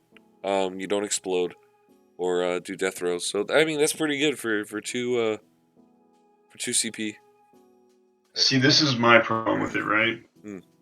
Here's my problem. I don't think they're gonna keep pressure around because they literally have Death Surge as well. They do have death surge. It's the same stratagem, except for Death Surge is just you could fight on death, and then this one says if you haven't fought yet, you can fight on death. Yep. So We'll see. I don't think they're gonna keep. Probably not. It's too redundant, right? Am I crazy? No, you're not. You're not crazy. I don't know. If they keep pressure around, they're crazy. Bro, that's crazy. Look at Harlequins, bro. Damn, bro, that's crazy. Damn, bro. Buy more clowns. Voracious Appetite. So you pick another Hive Tendril monster model from your army, and then until the end of the phase, you could reroll a hit roll. Same thing. Voracious Appetite stayed the same. Reroll wound rolls, not hit Yeah, rolls. reroll wound rolls. No, that's right. Yeah, just like it stayed Yeah, the same. Still good. Still good. Adrenal Surge. So when you have a unit with adrenal glands in your army, and it makes a charge move, you add 1 to the attacks characteristic, and add D3 attacks to monsters if there's any monsters in the unit. If it contains 19 or fewer, 1 CP. Otherwise, it costs 2. So this is 1 CP. Give all your warriors +1 attack. That's what I was saying for Tyrant Guard. You can get Tyrant Guard up to 36 attacks if you play correctly with them. I think that's fucking gross. I like it a lot. I like it a lot with Crushing Claws. Like, so for me, this is like a big favorite. It's one of the ones I've been obsessed with. Keep it staying all night. So I like it. It's really good. Impaling Hooks. When a Flesh Hooks unit from your army selected to fight, each time a Flesh Hooks model in that unit makes a melee attack, add 1 to the attack's hit roll. Okay. So your lictors who hit on 2s will already hit on 2s. Yeah. Can you give Flesh Hooks to warriors still, or no? I think you can give them to Raveners and warriors still, but like warriors are already hitting on 2s, and Raveners are just shitty warriors. Oh, there you go. Well, no, we're ignoring the Crusade power. Go to Overrun. Overrun. Use this. Select 1 Hive Tendril unit from your army that made a charge move this turn. There are no enemy models within engagement range of that unit. Models in that you can make a normal move instead of making a consolidation move. Oh, okay. Amazing. Yeah, really good. Really good. And they made it better than old Overrun because it was before it was 3 inches. But the only caveat is you cannot advance with this one. It's a normal move. But still, being able to move after you wipe something out is nice. Yep. That's cool. Combined Assault. This one's Leviathan specific. I think we already covered this. Yep. Improve the armor characteristic. We're not doing that. We already covered the Behemoth one, and the Hydra, and the Gorgon one. So on to Morale Phase. Psychotropic Venom. So this one specifies Lash Whips. It basically subtracts 2 from leadership, and then 1 from combat attrition tests for a unit. That's like. Woo! I mean, for 1 CP is fine. Yeah, it's not bad. But like, the problem is with this, right? Like, what are you charging and not killing instantly? Like a Custode? Like, dude, he's leadership 11. No, 11. He'll be a leadership 9 with this stratagem. Oh yeah. But like, you see my problem with this, right? Where of course, what are you charging with anything with Lash Whips and not killing it instantly? No, yeah. Also, why take Lash Whips instead of just another Bone Sword for an extra attack? Yeah. No, you're right. Very right. Corrosive Viscera. When When I a think it's just model. acid blood. Yep, in the acid Oh, blood. it is acid blood. It is acid blood. It's better acid blood technically, because it's on a 4-up, but it's restricted to acid blood model. 1 mortal wound up to 6. So when any unit with acid blood would lose a wound in melee, on a 4-up, it deals 1 more wound back to the attacker to a maximum of 6 more wounds. I like that. It's fine. It's better than acid blood, so I think it's perfectly okay. This is the one I really want to play into. Instinctive Rampage? Oh no. What? It's good. Go for it. It's good. It's good. Use it when your tyrant model is destroyed by an enemy unit until the end of the battle. Each time a friendly tyrant guard unit declares a charge, that enemy unit is a target of the charge, add 4 to the charge roll. And each time a friendly tyrant guard unit makes an attack against that enemy unit, add 1 to the attack's hit roll and 1 to the attack's wound roll. No, it's bad. It's so bad. No, stop, please. You're hitting on 2s and wounding on 2s. It's good. But you don't need it. Why? If you're playing for your Hive Tyrant to get thrown away, it's just please, I'm playing for them to get thrown away, please. Twebby says it's good. Twebby says it's good. They should. All your Hive Guard will be dead by the time they can even shoot your Hive Tyrant. Oh, please. If they do kill it in melee, your guys are 2 inches away from it. Oh no, please. Please! No, yeah, it's not good. I'm sad. It's cute as hell. If it was for the rest of the game, I might be like, okay, you might. It's valid. It's heckin' cute. If it wasn't for the enemy unit has to be a target of the charge, or the enemy has to be the target of the attack, I think it'd be sure. Bring a 150 point model just to throw away for another 300 point unit to gain +1 to hit, +1 to wound, and 4 inches to their charge. Go for it. Go nuts. Have fun. Hell yeah. But because it has to be the enemy that killed it, and as soon as you kill it, this falls off. It's not even you keep it for the rest of the game. Bro, I'm just a casual player. I just want to have fun with my narrative campaign. You're not allowed to. Get out of here. Get out of here with your jank trash. Bring Shard Gullet. Bring it on a Hive Tyrant. Encircle the prey. Select 1 burrows unit that can, or a unit that can fly. So basically, gargoyles, a flying Hive Tyrant, or Raveners. Yep, and then in the reinforcement step of your next movement phase, you can set that unit back up anywhere on the battlefield that's more than 9 inches away from enemy models. That's pretty good. That's pretty good. I like that one. It just goes back into reinforcement. Yep, and you just put it back. Use it at the end of the turn, and then your next turn you bring it back on. It's pretty decent. I like that one. Gene Colt have something similar. It's very good. So. Gene Stealer Colt. Use this stratagem at the end of your turn. Invisible Hunter. Select 1 Lictor model that was not set up on the battlefield. Remove that model. Oh, that was not set up on the battlefield. It's this the turn. same thing. It's the same thing. But just with the Lictor. Just with the Lictor. Alright, dude. There's a lot of strats. Lots of strats. A lot of them literally mimic the Crusher Stampede ones. So if anyone thinks Crusher Stampede's going to stick around, I think you're crazy. But go for it. Yeah. Overall, I got a good vibe. If you have one retarded tournament organizer, you're going to be taking 12 mortal wounds on the charge with a Hive Tyrant most of the time. It's just going to happen. LMAO. 9 minimum. Let that sink in. I love it. Oh yeah, man. That's crazy. Bro, that's crazy. I'll do 12 mortal wounds to a Custodes unit, and only fucking 4 will go through. That's crazy. Yep. Bro, that's crazy. Yeah. Or you mean 6, yeah. Bro, that's crazy. On to adaptive physiologies. Well, we can talk about the stratagems a little bit. Like, which ones do you think are going to stand out the most? You really want to hear my honest opinion on this one? I think you know. Instinctive Rampage. Indomitable Monstrosity, Reinforced Hive Node, and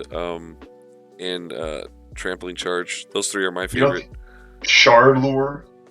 Shard Lure is really good too. Shard Lure, Overrun. Overrun's crazy. Yeah, Overrun's really good. Overrun's Dees. Overrun is D's. When you select Overrun, D's nuts. Yeah, true. Move. Oh, Overrun's good. No, yeah, all the ones that have stayed the same are great. The ones that are like having the ability to have transhuman on stuff for 1 CP, I like that a lot. So yeah, no, On a those are my monster too, favorite. because obviously, like a barbed hero duel or a size hero duel for that matter. If you bring a Leviathan, even without Crusher healing, it's a transhuman of 1 or 2. Yeah, Not many things in the game are going to be wounding a T8 monster in a 2. yeah. So giving it that indomitable monstrosity is just really good. I think if Crusher stays along, having access to 2 transhuman strats is kind of cringe. Yeah, but you also work with a lot less command points. Yep, true. Very true. Um, What about you, dude? Your favorite Shard Lure, Overrun? I think Shardlure is great because I'm thinking Warriors in my brain. Warriors are the way to go, man. Yeah, Warriors are good. Just transhuman Warriors, bro. That's how you do it. Transhuman Warriors that fucking consolidate 6 inches. I think that's pretty cringe. Yeah. And your Parasite of Mortrex can consolidate 9 inches. Fuck it, why not? Yep. Shardlure, Reinforced Hive Node is the one that I'm really looking at. Just it itches. Funny enough, Trampling Charge, the one where you get the mortal wounds of the horned beast or whatever the hell the keyword is now. I think it's gonna be a lot less relevant now because if anything's charging a Hive Tyrant, if the Hive Tyrant's charging anything, it's probably super dead, right? Yeah. But also, you can just get into melee and do a bunch of damage with your claws because they're strength 9, AP minus 3 damage or something stupid. Or 2 damage now, actually, my bad. Yeah, that's. We can also just like shove the shard bullet in their brain and just do 15 damage in melee with a shooting weapon. Very true. I like it, dude. So That's a good spread. I think there's. It's not overloaded, right? It's not like Custodes where being targeted is like the most overloaded section. Right. I think it's kind of good spread. You have a little things for every phase. I think it's really good. Every single fight phase stratagem can be used in the enemy fight phase too. Except for Overrun. I don't know why it says enemy fight phase. Oh, no idea. Because it says use this at the end of the fight phase to select 1 Hive Tendril unit from your army that made a charge move this turn. Oh, because it made the turn that it charged that turn. Oh my goodness, it's insane. You can move at the end of your enemy's movement phase. Yep. At the end of the enemy's turn. Yep. Ridiculous. That's right. Ridiculous. That's game changing. It's actually really good. Oh fuck yeah. Although that can screw you over, technically. Because if you have the thing that lets you consolidate 9 inches, you could technically move slower with Warriors. Because I think they only move 6. Oh yeah. Oh well, whatever, it's funny. It is. You want to go over adaptive physiologies, my guy? I would love to. Go for it. Dermic Symbiosis. Hello again, old friend. 25 points to give any monster a 4-up invuln. Boom, baby. Seems pretty good. I like it.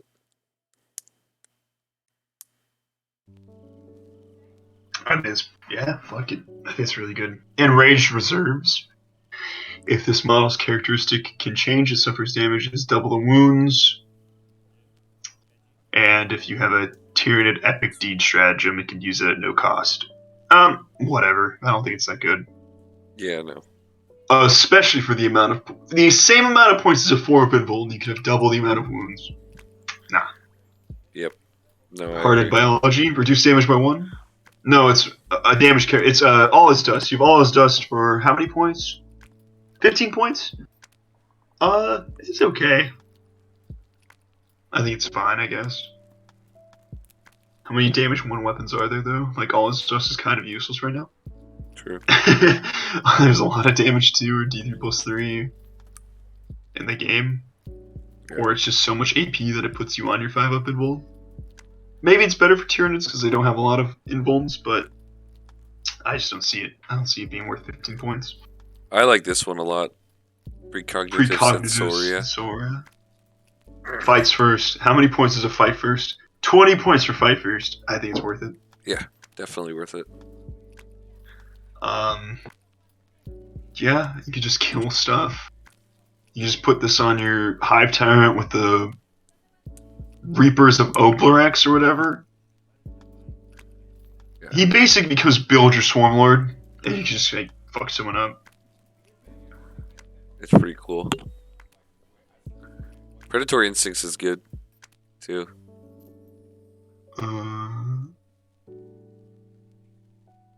Predatory Instincts can perform heroic interventions if it's for a character. If it is already eligible to perform a heroic intervention, is within 6 inches. So you become a custody basically for one CP, like the 1 CP stratagem to make it alright to consult to heroically intervene. So if you have the hunt bio thingy, and you have all your guys be able to consolidate, this lets you consolidate 6 inches for 10 points?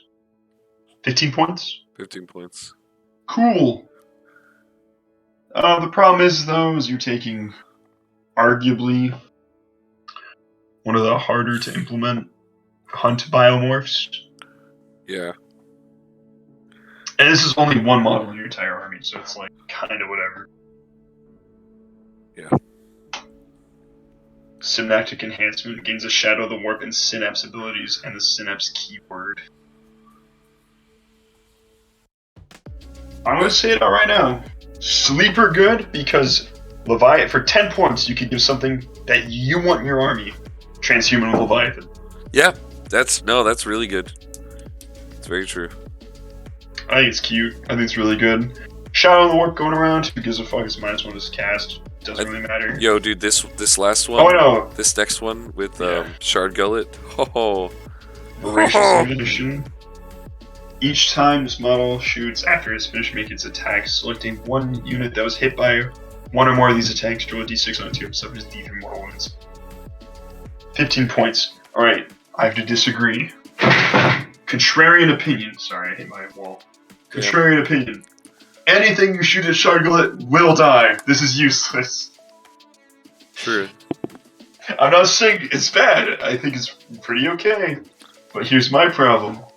When you have a gun that's high damage is 15, low damage 5, and medium damage 10, you might just kill it in one turn. Just saying. That's true. Take it on your second tyrant. Your second tyrant. That is your second tyrant who is the shittier heavy venom cannon. Yeah. Who's only a measly strength 9 and 4 damage. He could cope hard enough to do D3 mortal wounds to mimic the 5 damage of Shard Gullet. Copium. Whip coil reflexes. If anything disengages from you on a 2-up, it suffers D3 mortal wounds. One of the worst. If it's not free, I'm never taking it. 15 points for that dog shit. Never take it. I agree with Never take it. Whatever is in engagement range with you wants to be there, or is not running, or you charged it and you didn't kill it, so your unit did not perform well enough. Because whatever you charge will most likely die. That is how this game works now. Yeah. Ow, fuck. Just ripped my headphone out. Oh my god, dude, you okay? Oh my god. My ear's bleeding. It's bleeding everywhere. Oh my god. Oh, dude, someone call the OIG. Oh, I don't. Waste, fraud, and abuse line? Hello? Oh, I need some motion. Hive mind discipline. Catalyst. It's literally the same, except for Titanic units. It's a 6-up instead of a 5-up. So literally just the hero thing. Understandable. It's a 5-up, feel no pain, warp charges 6. Understandable. Have a nice day, Harridan and Hierophant. Yeah, sorry, Harridan. It's okay, Harridan. The horror, funny enough, you could do the horror on a unit with that one CP stratagem for the warriors to give Lash Whip's units -2 to leadership and -1 combat attrition tests. You could have it with the horror, so they have -4 to the leadership. Oh man. Now those custodes bikes are gonna be at leadership 7. Yeah, leadership. Oh god, I'm using leadership 7. I'm malding. War charge value 5, so it's literally, it costs nothing. You could do this or you could smite. I don't want to tell you what to do, but I think D3 Mortals might be a little bit better. Neuroparasite. This one's pretty funny. War charge value 7. Any enemy unit within synaptic linkage of the Psyker or within 18 inches of the Psyker roll 1d6 for each model in that unit. For each roll that exceeds the model's toughness characteristic, that model suffers 1 mortal wound. Worst Plague Wind caps at 6 mortal wounds. It's fine. Wake me up. Wake me up. Wake me up. Wake up, wake up, wake up. It's not real. Wake up. In my opinion. There's no way of reducing toughness in the army, so it's horrible against Custodes. Good against Tau, good against Eldar, good against Harlequins, right? The T3 armies, so it's like you kind of fuck them up. Do that 6 mortal wounds, and then you can charge in for an extra 12 mortal wounds, and then you can shoot them with Shard Gullet with Voracious rounds for another 18 damage. You do it all, man. Just do it all. Neuroparasite, not the worst thing though, so I think it's fine. But most of the time, I feel like you're gonna take that and be like, oh, sorry. But I feel like you're going to take Neuroparasite just to take it because you have so many Psychers in the army now. And that, oh, I fought someone with a T3 army. I could do damage. Or Smite costs 8. I'll just do Neuroparasite instead. Yeah, that's... Because at the end of the day, if it's a T4 army, you're probably going to do like 2 mortal wounds. Or 1 mortal wound, actually. No, 2 mortal wounds. Yeah. On a 10 minutes, do like 3 or 4. 3. It's fine. It's fine. Might kill Primaris. Not good against Custodes, though. Not good. Onslaught. Take it away. This is your favorite psychic power. That's my favorite, for sure. Warp charge of 6. Didn't change, baby. So no suffering the penalty to hit rolls for moving, firing assault weapons when you advance, heavy weapons when you move, and you can still charge and advance. That's nice.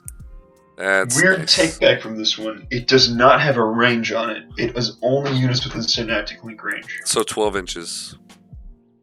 And you can branch it. Yeah. And you can branch it. Oh. Yeah. Oh, I love it. That means you basically, as long as you treat your synapse creatures right, you give them a kiss on the cheek, they'll treat you well. That's so good. So good. Love it. That's my favorite. Paroxysm got a lot worse, in my opinion. More charge value 7. Oh, if you're within 18 inches, you can stop an Overwatch or set to defend. And they have -1 from the attack's hit roll and wound roll. This is... Paroxysm used to just be, I believe it was warp charge value 7. Unit fights last. No, warp charge 5. And yep, just flat Unit fight fights last. Yep. I don't know about you, but subtracting 1 to hit and 1 to wound is a little less good than just fighting last. You'll just kill them before they can attack you. And in this one, if they charge you, it's whatever. And It's within 18-inch range too, so it's... I don't know. yeah, that hurts. Subtracting 1 from the wound roll does help, because most of the stuff will wound your High Tyrant on a 6. I always look at these powers and believe a High Tyrant's casting them, if that makes sense. Because he's usually your psychic power in your army. Like a Neurothrope, like you're casting this shit, like it doesn't matter. But like a High Tyrant, you'll put people on their 6-ups to wound you, if they're strength 5. A lot of Custodes out there, so strength 7, we'll just make them on 6s instead. Very annoying. So, could be good, but I don't think it's worth bringing. Stopping Overwatch. Who the fuck pays 1 CP for Overwatch? I haven't seen anyone do an Overwatch, like, ever. Yeah. I think I saw you do it, but I turned it off, so it's like, okay, it doesn't matter. Yeah. Half the time, people aren't going to spend a 1 CP. Yeah. Psychic Scream, it's the same. Yep. It's literally the same. It's the same. It's good. More charge value 5 for Smite that makes people able to lose a psychic power. I mean, it's fine. You're usually just casting this because Smite's higher than it, though. warlord traits. Oh, babe. Or actually, we can bring it back real quick. The horror, useless now. -1 to hit was just so much better than the -2 leadership. Also, Yep. combat attrition test taken. Get out of here. Catalyst is the same. Thank God, it's really good. And it doesn't have a range anymore. It's units within synaptic link range, so it's way better. Way better. Neuroparasite. It's worse Plague Wind, but still decent. Plague Wind's not the worst power in the game. Onslaught, thank God they kept in the game. It's really good. Paroxysm, a lot worse, but still decent. And Psychic Scream, deep mortal wounds with the downside to Psychers will just be fine.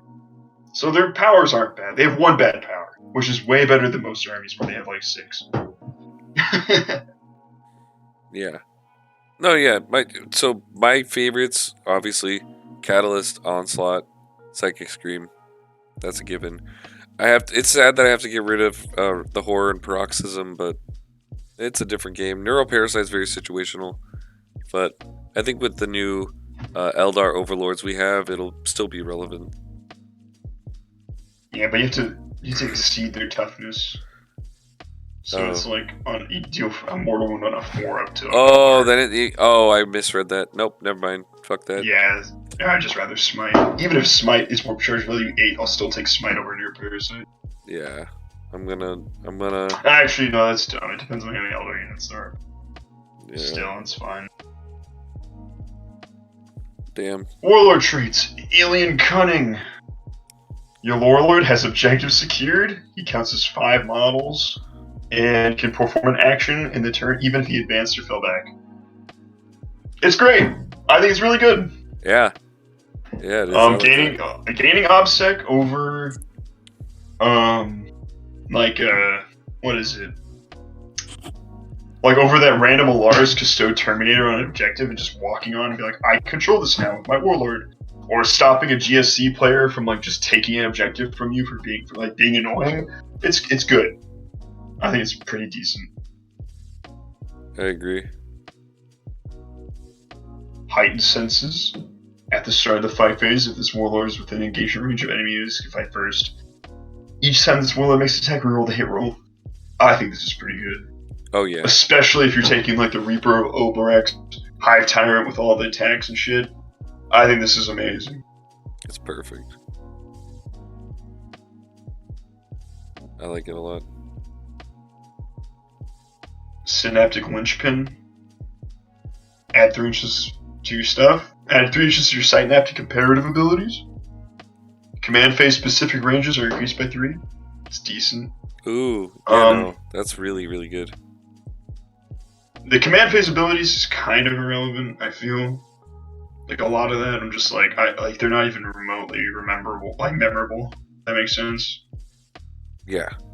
So, synaptic comparative abilities is good. I mean, I guess Hive Commander for the Hive Tyrant, you could, whatever the fuck it's called for rerolling ones to hit. Yeah. That has 3 inch more range, so it goes to 15 instead of 12. Oh god, forbid. Direct guidance. In your command phase, select one Hive Fleet core unit from within synaptic link range of this Warlord until the end of your next command phase. Each time model name makes an attack, add 1 to the attack's hit roll. Very good. Yes. Like we said, the hit roll is what this army struggles with. The hit roll, not the wound roll. You're fucking strength 9, strength 7 on all your crap. The AP doesn't matter. The damage is ridiculous. The hit roll, just make them hit better. Yeah. Way better. Synaptic Tendrils in your command phase with this Warlord is one of the following abilities. You can use that ability 1 additional time. Alpha Warrior, Bio Impulses, Brood Progenitor, Vicious Insight, Warp Siphon, or Will the Hive Mind. That's just kind of like targeted abilities that help people out. I don't know how good it's going to be. Because direct guidance seems to be the way to go. It's a really good one. Adding +1 to hit is really decent. And Alien Cunning's really good. And Synaptic Linchpin's really good. And even Heightened Sense is really good.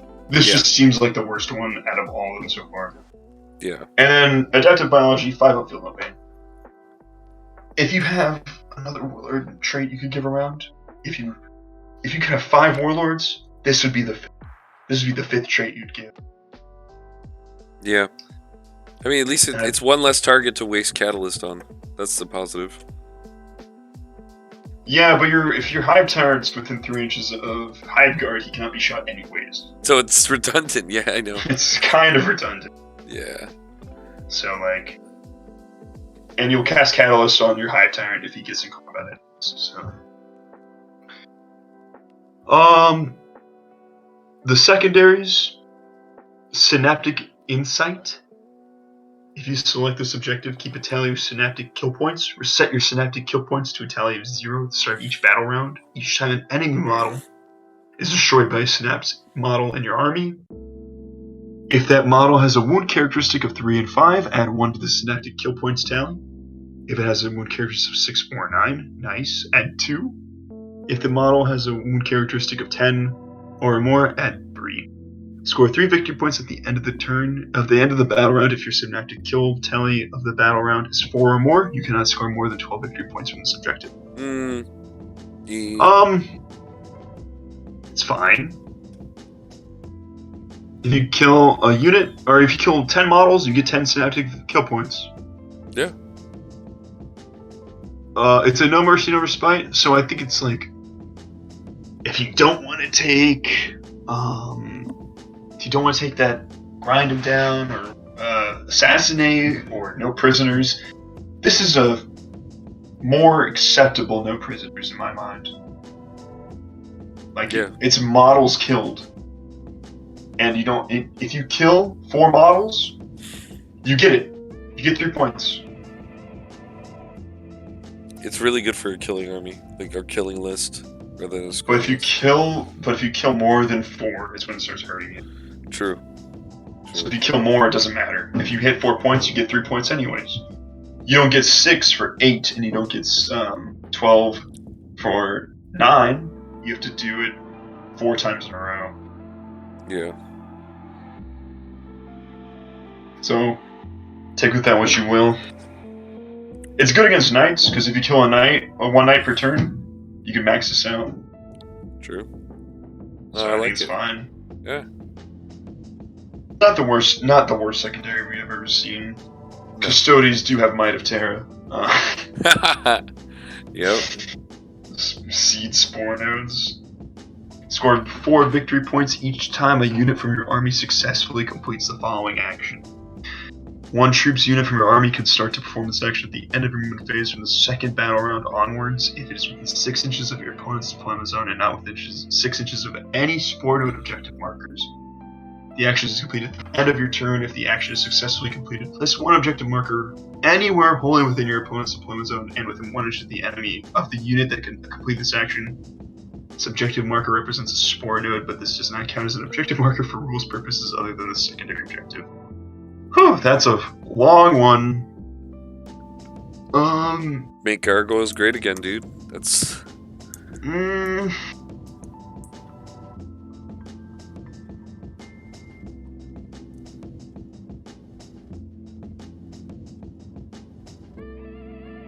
It's at the end of the movement phase too, so you can move and do this. Yes. Yes. So you position your gargoyles first turn, and then second turn you just can get into their deployment zone and do it.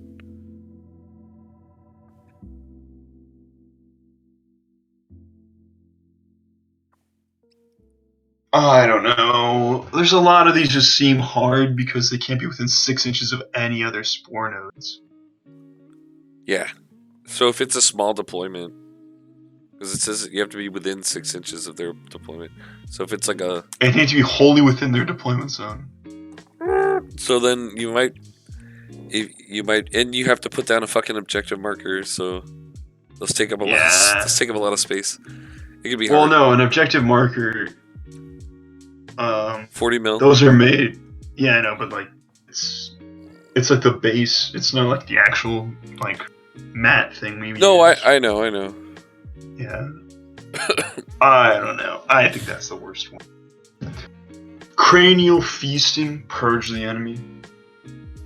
Each time an enemy character model or unit champion is destroyed by a melee attack by a Hive Tendril model from your army, roll 1d6, adding 2 to the result if the Hive Tendril model has a Feeder Tendrils keyword, adding 2 if that unit has the character keyword, and on a 6-up you gain 1 command point to a maximum of 1 command per battle round. At the end of the battle, score 3 victory points if you gain 1 or more command points during the battle round to this objective. Score 1 victory point for each enemy character model and each enemy unit champion that was destroyed by a melee attack made by a high potential unit from your army. And score 3 victory points if the enemy warlord is destroyed by a melee attack by a high potential model from your army. This is literally just better Assassinate.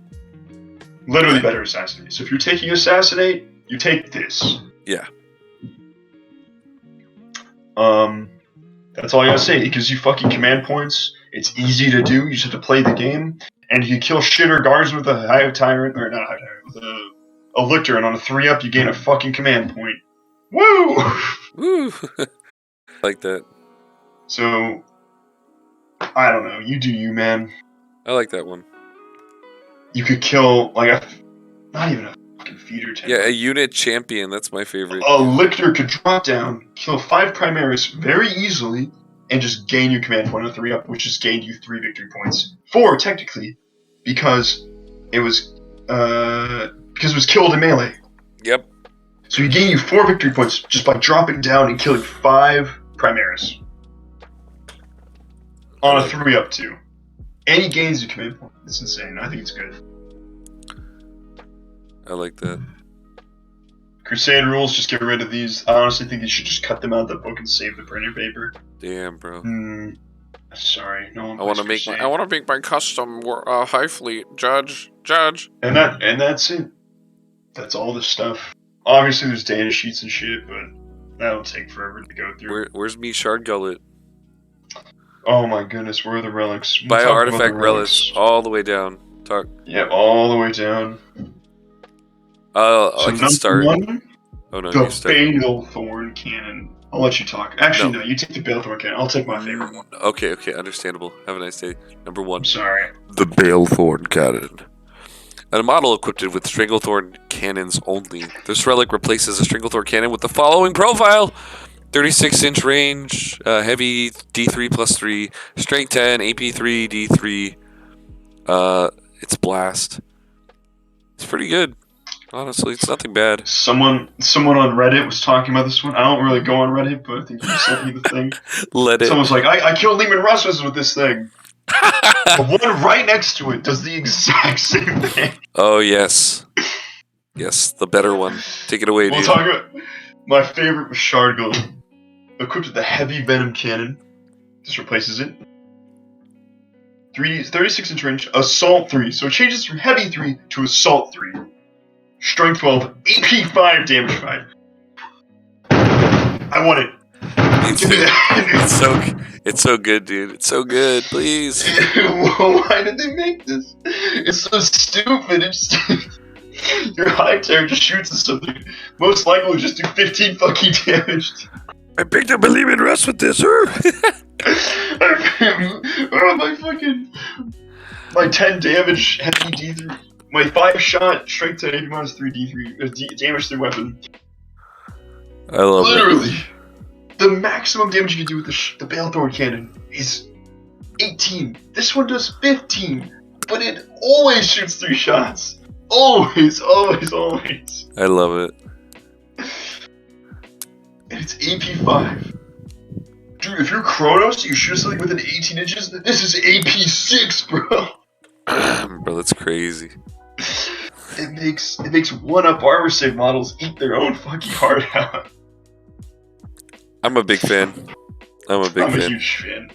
I love the big numbers. I love the high Terran holding this being unshootable and just fucking spitting out, hitting on 2s, wounding most things with 3s. Until you make your invuln or you die. Like if a bike and you shoot at a custodian's bike, this hits on a 2, wounds on a 2, and if he fails an invuln, it's just a fucking dead bike. It's so stupid. It's great. Oh my god, it's so good. It's a mainstay. It's a staple. I think it's a staple. I agree.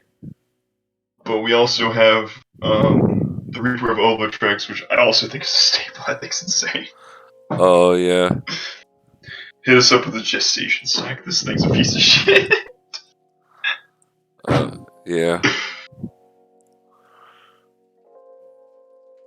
Resonance Barb hasn't changed. The Scythes of Tyranid. Do you know the gestation sac does?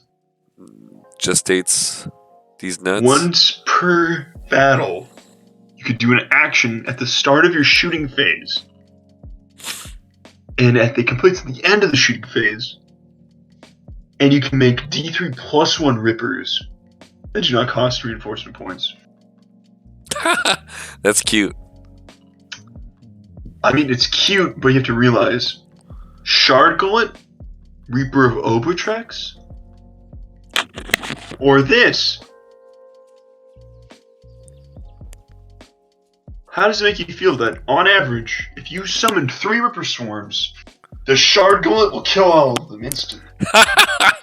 You know what? That changes my mind. The Reaper is my favorite, and the Shard Gullet as well. Those two are looking really solid, looking really decent. Did you read the Reaper where it says after every wound roll it suffers 1 mortal wound? Yep, In addition to successfully. damage? Yep, and then each time an attack's made, or a wound is allocated to an enemy model, that model cannot use any rules to ignore the wounds it loses. Ooh. Yeah. So, guess what that means? I don't know. I don't like guessing.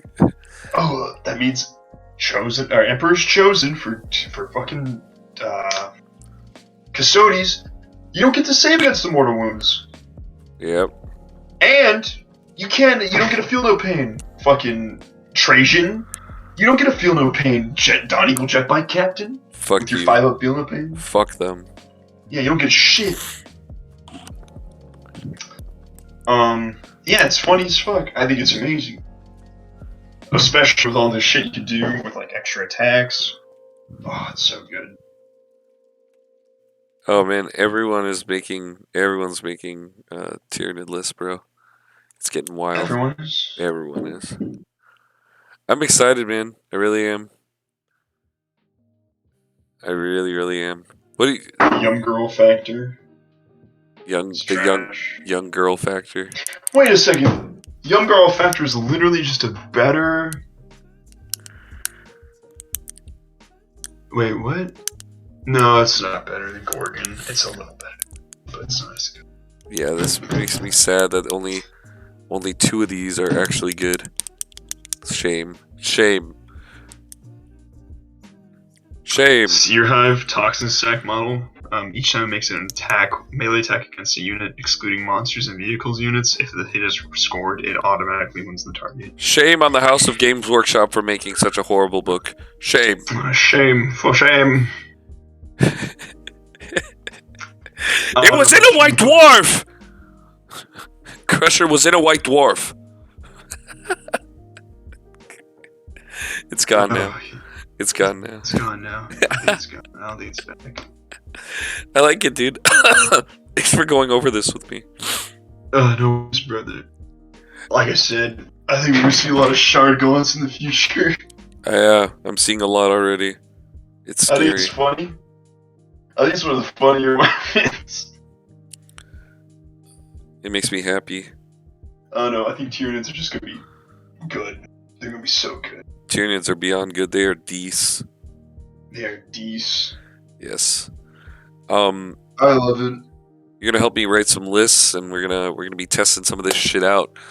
It's gonna be fun, dude. I can't wait. Thanks again for joining us, everybody. Thank you, Garrett, for leading this with your charismatic voice. I appreciate it. No worries. Next, oh my goodness, how long was this?